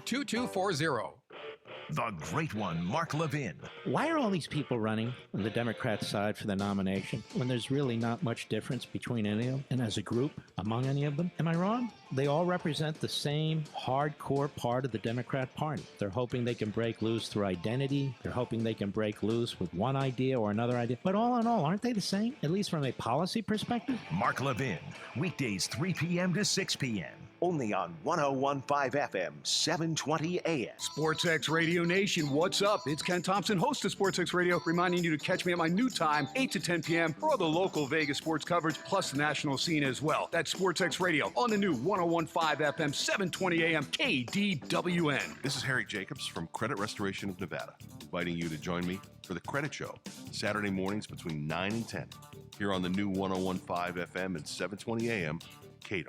Imagine a time when no one person has Parkinson's disease, is debilitated by a stroke, and no family suffers the tragedy of Alzheimer's. Some of the best minds in America are doing more than imagining. The American Brain Foundation is seeking to find cures, where life without brain disease isn't just something we can imagine, it's something we can know. Join Kevin Sorbo in the fight to cure brain disease. For more information, visit AmericanBrainFoundation.org. The Army and Navy Academies have wrapped up an investigation into hand signals made during the Army-Navy game.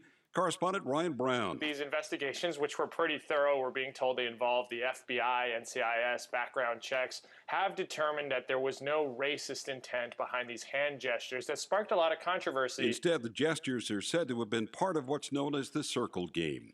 British prosecutors have charged the wife of an American diplomat over the death of a teenage motorcyclist in a road accident. And Tsakoulas claimed diplomatic immunity and left the country after the crash, the boy's parents telling ITV. But it does feel better. It does, because we know we can go into Christmas now for the rest of the family. Yes, it won't be the same, and yes, there'll be sadness. But at least we know that when the new year comes, the battle starts and we can... Yeah, we'll come back fighting again. Come back fighting again. On Wall Street, stocks are up again today. The Dow is up about 120 points. I'm Mike Morse. It's time to check the roads in the KDWN Traffic Center. This report is paid for by Dr. Patient Unity. Watch for slowing for the crash on I-15 northbound at Spring Mountain Road, vehicles at the off-ramp. And an accident on I-15 northbound at Sahara. Again, an off-ramp accident. And a crash reported on the 95 northbound just north of Lake Mead Parkway, vehicles blocking the right lane. On the surface streets, an injury accident reported on Charleston at Marion Drive. Police and fire were the scene. As surprise medical bills bankrupt Americans, Steve Horsford demands insurance companies pay their fair share and opposing their rate-setting proposal to cover less of your medical care. Tell Stephen Horsford thank you and keep fighting. I'm John Michaels from the KDON Traffic Center. If you're one of the millions of Americans who owes back taxes, if you get nervous when the mail comes because you might get a letter from the IRS, then you've heard. Their enforcement agents are cracking down this year and can garnish your paycheck, levy your bank accounts. Even your home or business could be at risk over unpaid taxes. But it's also true there's a way out. It's called the Fresh Start Initiative, an important government program for tax debt assistance. The award-winning experts at Optima Tax Relief will fight to get you the best deal possible, protecting your paycheck and your assets from IRS collections. But don't delay, because the IRS is tacking on interest and hefty penalties every single day. So don't wait until it's too late. Call Optima now for a free consultation. Call 800-375-2922. 800-375-2922. 800-375-2922. Optima Tax Relief. Some restrictions apply. For complete details, please visit OptimaTaxRelief.com. When you're diagnosed with metastatic breast cancer, a million questions flood your mind. How can this be happening? Am I going to be able to work? What's a subtype? What do I do now? We know. We went through it too. But once you start to understand your options, You can partner with your doctor and find ways to face MBC on your own terms. visit findyourmbcvoice.com and learn how to speak up and have a more informed conversation with your doctor. Some questions have answers. Visit findyourmbcvoice.com to find some of yours. Parents, you always say you want what's best for your children. If that's the case, then you should be bringing your kid to Infinity, the Math Institute, where every student earns an A or B in math.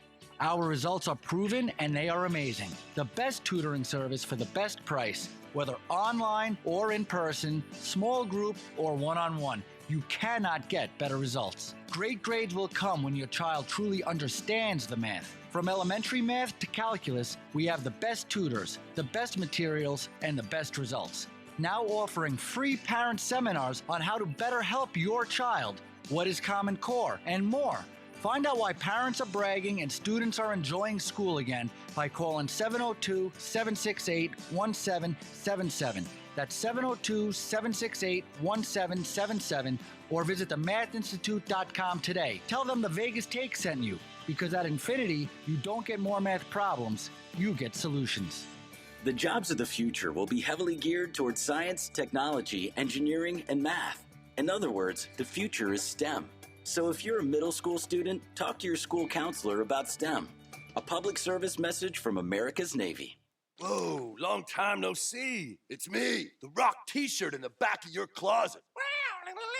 Dude, remember? You crowd surfed in me, man. But you haven't worn me in like forever. I get it, you're retired, but I still got some rock left in me. So take me to Goodwill, where I could really make a difference. Your donations to Goodwill create jobs, training programs, and education assistance for people in your community. To find your nearest donation center, go to goodwill.org. Donate stuff. Create jobs. A message from Goodwill and the Ad Council. Mark Levin, weekdays 3 p.m. to 6 p.m. Now back to the Vegas Take on 101.5 FM, 720 AM. KDON. This is the problem with issuing purity tests you cannot yourself pass. You tell him, Pete Buttigieg. You tell him. Welcome back. It is the Vegas Take. Sharp and Shapiro. Glad you could join us.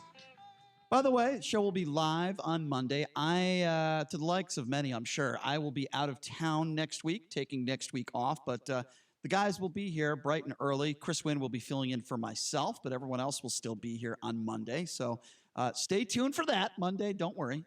All will be well in the world of the Vegas Take. And, you know, if you had a chance to listen last segment or you struggled through it, as a reward, you know, talking about my parents' sex life with a clinical psychologist on the line and my mom on the line, I'm going to reward you right now. If you're looking for a gift or something to give to your family, whatever the case may be, I have a pair of tickets to give away on the show. We're going to take the fifth caller right now. This is 2 tickets to see Potted Potter, the hit Harry Potter parody. And if you're a Harry Potter fan, this is a must-see. These guys are so funny. They've been in studio before. It's all 7 Harry Potter books in literally 70 hilarious minutes. It's awesome. A pair of tickets, the value is $200, and we're giving you a pair of tickets for free to see this show. All you got to do is call up right now, fifth caller, and that number is 702-257-5396. Again, that number, 257-5396. Fifth caller right now would be make a great Christmas gift, especially for somebody that enjoys Harry Potter. And again, that number, 257-5396. You will score yourself a pair of tickets valued at $200 to see Potted Potter, the hit Harry Potter parody. Fifth caller right now. So a lot of people are doing a lot of interesting things for Christmas. Christmas is kind of a weird time in Las Vegas. A lot of people are traveling to other places, even though Las Vegas is one of the biggest, the most popular destinations on the planet, right?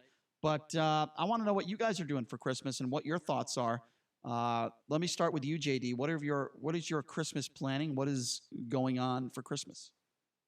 Well, my family's in town for the next couple of days. And we're going to celebrate my daughter's birthday and Christmas over the next couple of days as well. Probably go to a show, have some home-cooked meals here. And then I may be going to the Fiesta Bowl on the 28th with Ken Thompson, who actually does a show from 8 to 10 every single night. You're not going to the Vegas Bowl? I don't know. Do we have credentials for that? I didn't put in for that because I'm not going to be in town. Yeah, I don't have to do it. I didn't put in credentials. I don't do everything for you. Yeah, well, usually the situation like that. But no, I'm not going to the Vegas Bowl. I don't think. And I might be going to the Ohio State Kentucky game down at T-Mobile on the 21st for the CBS Classic, which I think is probably two of the top sports teams in the country right now. Well, I can't make fun of you for any of that stuff. It Yeah, actually sounds like a fun, pretty basic I wanted stuff. you, Christmas in Vegas, maybe Bed Bath and Beyond. I don't know if you'll have time. And I think, well, maybe I'll probably watch A Christmas Story. I'm guessing I'll watch Vegas Vacation Christmas Vacation at least twice. Pretty run of the mill. Vegas Vacation's good too. It's fine. Standard Christmas for me. I can't make fun of you for any of that stuff. It sounds like a nice standard Christmas. What about you? Doesn't sound right. Our producer Jason Stein, who makes fun of me all the time. So this is my opportunity probably to make fun of him. What are you doing for Christmas? Well, I'll be here for a couple days, working with who's coming in. Chris Wynn or. He's filling in for me on Monday, correct? Good thing you know I'm is going to be here. I'm going to try to get a third with us on Monday as well. Good thing you know is going to be here. You're only the producer of the show. That's all. Try to put something together for JD and Chris to talk about. Yeah. And then I'll be here, and then I'm flying back to Wisconsin to be with my wife and family. I'm looking forward to it. Really, a sarcasm because my mother has already said that basically the minute I get off the plane, we're all going out for Chinese food. All right, so I got to hang out with them. And you're not an extremely social person. No. So this has to be hell for you. Am I right? Is it really? Be honest with me now. I mean, I just exposed my entire life on the radio. I do that every day. Yeah. Is it difficult for you to spend time with your family? It's difficult for me to spend time with anybody. Why? Why is that? I don't like to be out. I don't like to be outside of the house. I get anxiety. So just being with my house. mom and my dad bring back bad memories of childhood. I get stressed around them. I get flashbacks. Jesus Christ, you're the one who needed the psychologist. You're a I mess. know. I got Dr. Moreno's number. I may actually. Every visit with my family sets me back like months in my development. You are a freaking mess. Hold on. I got more. Hang on. Actually, okay, go ahead. No, please continue. No, I was just telling you this is about entertaining. No, I'm not. In your misery, I I enjoy enjoy you it. about my Christmas, my holiday plans. Okay, no, forget about. Okay, let's go back to the misery for a second. Yeah. So the second you leave your house, you have anxiety. Why? It's a big, scary world out there, man. You know, traffic stresses me out. Crowds stress me out. Waiting in lines. You know how I feel about having to wait for a table at a restaurant. Yes, I do. We did discuss that the one time. If someone cut you in line at Popeyes, you would consider putting a bolt in their consider head. killing them. Right. I hate people. People are idiots. People are rude. I don't like drivers. I don't like customers. I don't like. What do you like in life? Is there do you enjoy like a beer or a candy bar? I like to watch Seinfeld. That's your joy in life. Yeah, I like coffee, and maybe getting the newspaper is a joy. It's the highlight of my day. How about like a shower? Do you enjoy taking a shower? I like unlike you, I like a nice shower on a regular basis. I don't enjoy showers. You're right. You know what I don't like about the shower is when you get out and you have to towel dry yourself. I just wish I could stay in the shower. Now, is that because getting out of the part and getting dressed is the part I don't like? Is that because you don't want to look at yourself naked, or just the cold? Yeah, the cold. The cold. Cold yeah. and uncomfortable, I dripping wet. So anyway, listen. Wow, that sounds like I get off. Sounds like you live a very enjoyable life. Right. So I got on Christmas Day, I got to fly on Southwest with a bunch of riffraff. Okay, probably going to be screaming babies. Probably going to be overweight people next to me. Why are you so negative all the time? Hang on a second. But you could choose your so seat then I on got 3.5, Southwest. 4 hours of that. Then I land. Then I got to get right off the plane in what 20-degree weather, whatever it is in Wisconsin. I got to go drive to the Chinese restaurant and sit with my family and eat beef and broccoli and sweet and sour chicken. Okay, hold on a second. Which actually I do like Chinese food, so that part of it's good. But it's the company that's going to. Hey, wait a second. If the waitress starts crying and she just lost a loved one, are you going to tip her $5 again or? Sorry, I won't. I don't pay. No, my mom will pay for everything. My mom's even cheaper than me. So that's my a mom. positive. My mom. You have to basically tell her what 15%, 20% is because she can't calculate. If it's up to her, she'd leave like $1 a flat tip, whatever. A $200 bill, she'd leave $1, whatever. So wow. So then I got Chinese food. So then I got to do that. And then I get to go back to my house where I'm informed by my wife that, well, we don't need cable anymore. So she's getting rid of cable. So now I don't have anything watch on TV. How was your marriage, by the way? YouTube TV, Stein. $50 a month. Yeah, but your cable is so good. You know, I don't want that internet. Forget TV about with cable. You know, I'm gonna want to sit down and watch a sports game. I'm not gonna have ESPN. Fine. I'm not gonna have CNN. See the problem here? You see why I'm not? Yeah, you have a miserable life. You're a miserable human being. And Stein, how many days is that? I'll be going for like 5 days. 5 days. Yeah, but you're back on New Year's. You're gonna be able to spend. How is your marriage? How is your wife? My marriage is fine, Brian. Everything's okay. Yeah. What? You want to get my wife on the line like we did with your I mother? would actually love to do that. I don't want to do that. I would. I don't think he she'd doesn't like that. He doesn't want to do that, but it would be fantastic radio if we had his wife on the line. Oh my God! You talk about being someone who's disappointed with me. Fantastic for you, but what do you mean she's disappointed? You're a good-looking guy. Bringing your mom on makes sense because we have people that hate you that listen to our show. Oh, trust me, I hate him. No, but nobody hates Stein. So for them, they're not gonna. You know what I mean? This guy crashes my car. It's not going to resonate with them. This guy crashes my car and doesn't tell me about it. Okay, I do hate him. So don't say that. By the way, no. But seriously, like, why does your wife not? Why does she look down upon you? Well, it's the same. You? You know the antics you've seen from me in just the past couple We've weeks. all got problems. No, but like the car crashing and then the deception. That was and the that's temper very tantrum. deceitful. And if people have been listening to this show, they know I had a temper tantrum in a movie theater. I called an old lady an idiot. I told her to shut up. What did I say? That's actually not true. I told her to shut up. I told her because she was laughing too much during the movie. So I was very annoyed. That's what normal people do. I made an ass out of. I made a spectacle of myself. And all of those things that you despise about me. Well, think about my wife's known me for 16 years. So when I told her about that, the movie theater thing, she said, well, these are the same behaviors that I've been seeing for years. And I don't blame those guys for being upset with you. In fact, you need to go on the radio and make a public apology to Brian and to Chris Wynn and to everybody in that movie theater and the management of the movie theater for your antics and apologize. And I'm not going to issue a public apology. But these are the things why she's annoyed with me, because she's had to deal with them over and over and over again. It's hard to be with a miserable person. I mean, I'm miserable. I admit, I get no joy out of anything. That's me, okay? That's it. I can't even. I don't have the heart to make fun of him anymore. Yeah. No, what else can I say? Pity is underrated. When you sit down for this Chinese dinner, your dad's going to talk about our show though, because he listens a lot. Yeah, Gary Stein will have the YouTube channel. Will have a lot to say about Isn't our it the show. reason why your wife is giving you so much crap because your dad listens to our show? Yeah. So what they do is they team up on me. So dad listens, watches on YouTube. And then all these little personal anecdotes that I tell, okay, he then tells my family. He's like the guy, because they don't all listen. He listens for them, right? And then tells them all the negative things about me. He's the maven, right? So then I get text messages like, "You did what to Brian's car?" Well, here's what I'm going to do. You did what in the movie theater? Yeah. Here's what I'm going to do. I'm going to open up the phone lines now, and I'm going to ask people two different questions here. First of all, how can we help our producer? Because he sounds like he is just a miserable human being. He doesn't say he is. He's just very miserable. He's miserable and negative all the time. So I want people to call in, maybe give him some advice during the holidays. So I want people to call in and do that. And I also want people to call in. I want to know what you guys are doing for Christmas. What are you doing for the holidays? How do you deal with stress with the family? I'll open up the phone lines right now. The number 702-257-5396. Again, that number, if you want to be a part of the program, it is 257-5396. I want people out there to give our producer, Jason Stein, some help. He needs a little bit of help. He's at times very negative and miserable. He has a lot of anxiety. And as he said it in his own words, The world is a very dangerous place out there. Scary. So I want some of our listeners to maybe make you feel a little better and maybe give you a little advice during the holidays. So give our producer Jason Stein a call. And I'd love to hear stories of how screwed up other people are, and they are. I mean, they are, right? I mean, they are. Because There's a lot of misery baggage. does love company. Well, yeah, Yeah. and I also like to laugh at people's misfortune.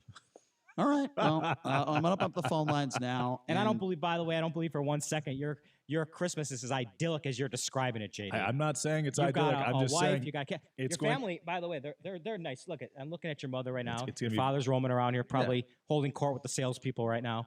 Great guy, great family. But I don't care. Family in your house for a week. I don't care how great they are. That's gonna get to you, man. I think they're here for 3 more days. My brother actually arrived before my parents, and my parents got here yesterday. I believe they leave for Sunday. They're all going to San Francisco. They're driving to San Francisco. And you'll be relieved, I'm sure. Because my brother's actually moving to Fort Lewis, Washington. He's going to be stationed there on the Army base. So that's where they're for the Air Force Base. What That's did where they're Ben Franklin say? Visitors and fish stink after 3 days. Right. I think that's true. Let me be as honest as I can. Hey, none taken. My family could be very stressful at times. Okay. Reason why I'm flying out to Connecticut is not because I think I'm going to have this amazing time. It's not because it's actually a non-stress, a stress-free vacation. Not like I'm going to Hawaii and hanging out on the beach every day. I'm hanging out in miserable, horrible East Coast weather. I'm going to be miserable. My sister does smoke a lot of marijuana, so I would imagine I'd probably be high for the next 5 or 6 days. Every single day. Might be a good time to put me on the radio, by the way. But I'm going there because I do love my family. You only have one family. You only have, one mom and one dad. Although I've heard some rumors, Jason, that you have about 8 different moms. I don't know if that's Jason Stein. I don't know if that's true or not. But no, in all seriousness. No, my mother does think that my father has multiple children, though. Really? Yeah, we talk about your parents and the issues is they funny. have. My mom accuses him of having other children. It is funny you mentioned. Are you serious? Oh, yeah. All the time. Is he serious when he does this? Does your mom? She says. Oh, she says. Your father's got children all over the place that we don't know about. I got children all over the place. They're on my bed sheets every morning. I don't see it. Was he military at some point? No. Did he travel a lot? No, was he in sales? He's a tomcat. All right. Oh, he's a tomcat. Yeah. Okay. All right, well, we have. Does your mom sound like Brian's mom? No. She's like, but like that, but with a Midwestern accent. Oh, okay. Yeah. All right. Well, it's time for people to give their suggestions on how Are they to. on the line? Yes, Oh. it's time for people to give suggestions on how to have a great Christmas, how to spend time with your family. Our producer seems to be in misery. I want people to give him some advice. And again, that number is 257-5396, 702-257-5396. Is this Jock? Jock is on the line. Thanks for calling in. What is your suggestion? Well, I'm going to say if the family's going to show up around noon, get up at 9 o'clock and start drinking. Ooh, that's good advice. So he's telling you, Jason, if you're going to be hanging out with the family at noon, you should start drinking at 9 a.m. What would you say to that? That might be good advice. I think that's a great idea. Yeah. Drinking solves everything. Jock, would any drugs be involved? What's that? Would any drugs be involved? I mean, you can go get them. Just go see your doctor. You can get one of those cards. You can get what you want. So do you do that, if you don't mind me asking? If you're spending time with your family this week, do you wake up a couple hours earlier and just, take some drugs or just get drunk? I'm just kidding. Oh, damn it. I thought that's actually a good advice. That was actually a really good joke, though, I'm the one that makes them drink. I like that. I like that. Hey, do you charge them for their drinks like a bartender? Only if I serve them up. That's good. Thank you for the advice, Jack. Have a great Christmas. We appreciate the phone call. 257-5396. Again, that number to call 702-257-5396. Your suggestion for having a good time around Christmas. And if you're around family, and as you know, times could get a little bit stressful, particularly around the holidays when you haven't seen certain family members. Look, there's always going to be somebody in your family that you don't like, right? My uncle is the biggest douche in the world, okay? He is just the worst human being possible. I hope he's not listening. You're talking about Harry. I hope he's not listening because he put me in his will. And then that'll be withdrawn immediately. No, but there's some people in your family that we all know that one person, maybe more than one person. Well, explain why your uncle's a douche, Brian. Well, I'll say this: there are some people that care more about money than family. There are some people that care more about their own personal financial situation, and there are some people that also steal from family members in general terms. So if you're that type of person and you do things like that, then you're just not. Listen, I'm an uncle. Okay, I am very excited that I'm going out to Connecticut to see my niece. I'm very excited to spend time with her. I can't wait. She's getting at an age now.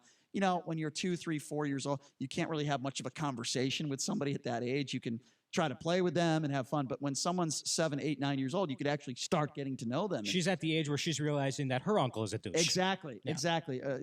She's getting at that age right now. So, but I want to take her to an arcade somewhere. That's what I want to do because I'm very good at those arcades. You like arcades? Yeah, I'm very good at buy those. her some gifts there too. Absolutely. So we'd like to wish some people a Merry Christmas on this show, if I may. Can I do that? Can I wish a few people? Sure. I want to wish Ed Graney from the Review Journal a Merry Christmas. Ed, we love your articles. We think you do a fantastic job at the Review Journal. You do everything right except for write good articles. I will say that about Ed Graney from the Review Journal. I also want to wish Ray Brewer from the Las Vegas Sun a very, very Merry Christmas. Your articles on UNLV are certainly not drinking the Kool-Aid. You're certainly not a homer by any stretch of the imagination. You're wonderful at what you do. And we'd also like to wish Ray Brewer, a very, very, very Merry Christmas. Is there anybody on your list, JD, that you'd like to wish? I think we need to wish Adam Hill a really Merry Christmas. Oh, Adam Hill, also from the Review Journal. Yeah, he does a fantastic job. He's really good at creating fake Twitter accounts and attacking us from those fake Twitter accounts and then lying about it. That's pretty cool. Adam is really huge in this town. I mean, he really is huge. Figuratively speaking. Yeah, I mean, no, he's huge. I mean, he's everywhere. He does radio. He does. He's a writer. He literally he's huge in this town. So he does a great job. Adam, we would love to wish you a very, very, very Merry Christmas. And I'm still waiting for that call from you, Adam. I called you last week, and you are using a trademarked logo illegally. So I would suggest that you probably stop doing that relatively soon. That is the holiday spirit. We'd also like to wish Marvin Menzies a very, very Merry Christmas. I miss your oxtail at your house that your wife served me. You did a phenomenal job. You won a lot of basketball games here at UNLV. You are a fantastic coach, and you're doing a great job as an assistant coach at Grand Canyon University. We'd like to wish you a very, very Merry Christmas. Tina Kunzer-Murphy, the former UNLV athletic director, who fired Dave Rice midseason and hired Marvin Menzies. Tina, you were a fantastic athletic director here. You did a great job. We'd like to wish you a Merry Christmas. I'd like to wish Donald Trump a very Merry Christmas. He is the definition, I would say, of respect. He respects others, and he does a fantastic job as the president speaking for this nation. I'd like to wish Nancy Pelosi a very, very Merry Christmas, despite the fact that I cannot understand a word she says. Good. And she probably can't understand a word I say well, either, the teeth are falling out. I'm not sure that she is mentally capable of understanding anything at this point. We'd also like to thank the Vegas Golden Knights, who have done a fantastic job at getting us players and guests every day. Thank you very much to the Vegas Golden Knights for really working with us and doing a fantastic job at getting us guests. We'd also like to and thank you for that, Golden Knights, for that email I sent saying, hey, can we plug your Toys for Tots charity or whatever the hell it was? And I wrote to 3 people at the Golden Knights, and not one of them responded to me. We'd also like to thank the UNLV Athletic Department. Thank you for doing everything in your power to try to get us the new football coach, Coach Arroyo. Thank you so much for doing that and for continually getting us TJ Altsberger on the line. They really go out of their way to help us, and we'd like to thank them very much. And I really like my stomach and my weight. Would like to thank them for feeding us CC's pizza before and after. Cold CC's pizza. Yeah, it's fantastic. Two-day-old CC's pizza, before and after every single game, whether it's football or basketball. You guys really go out of your way to make it, or to make your media really want to report, strongly about you, despite the fact that your teams are terrible. I'd also like to send a very Merry Christmas to some other radio stations out there.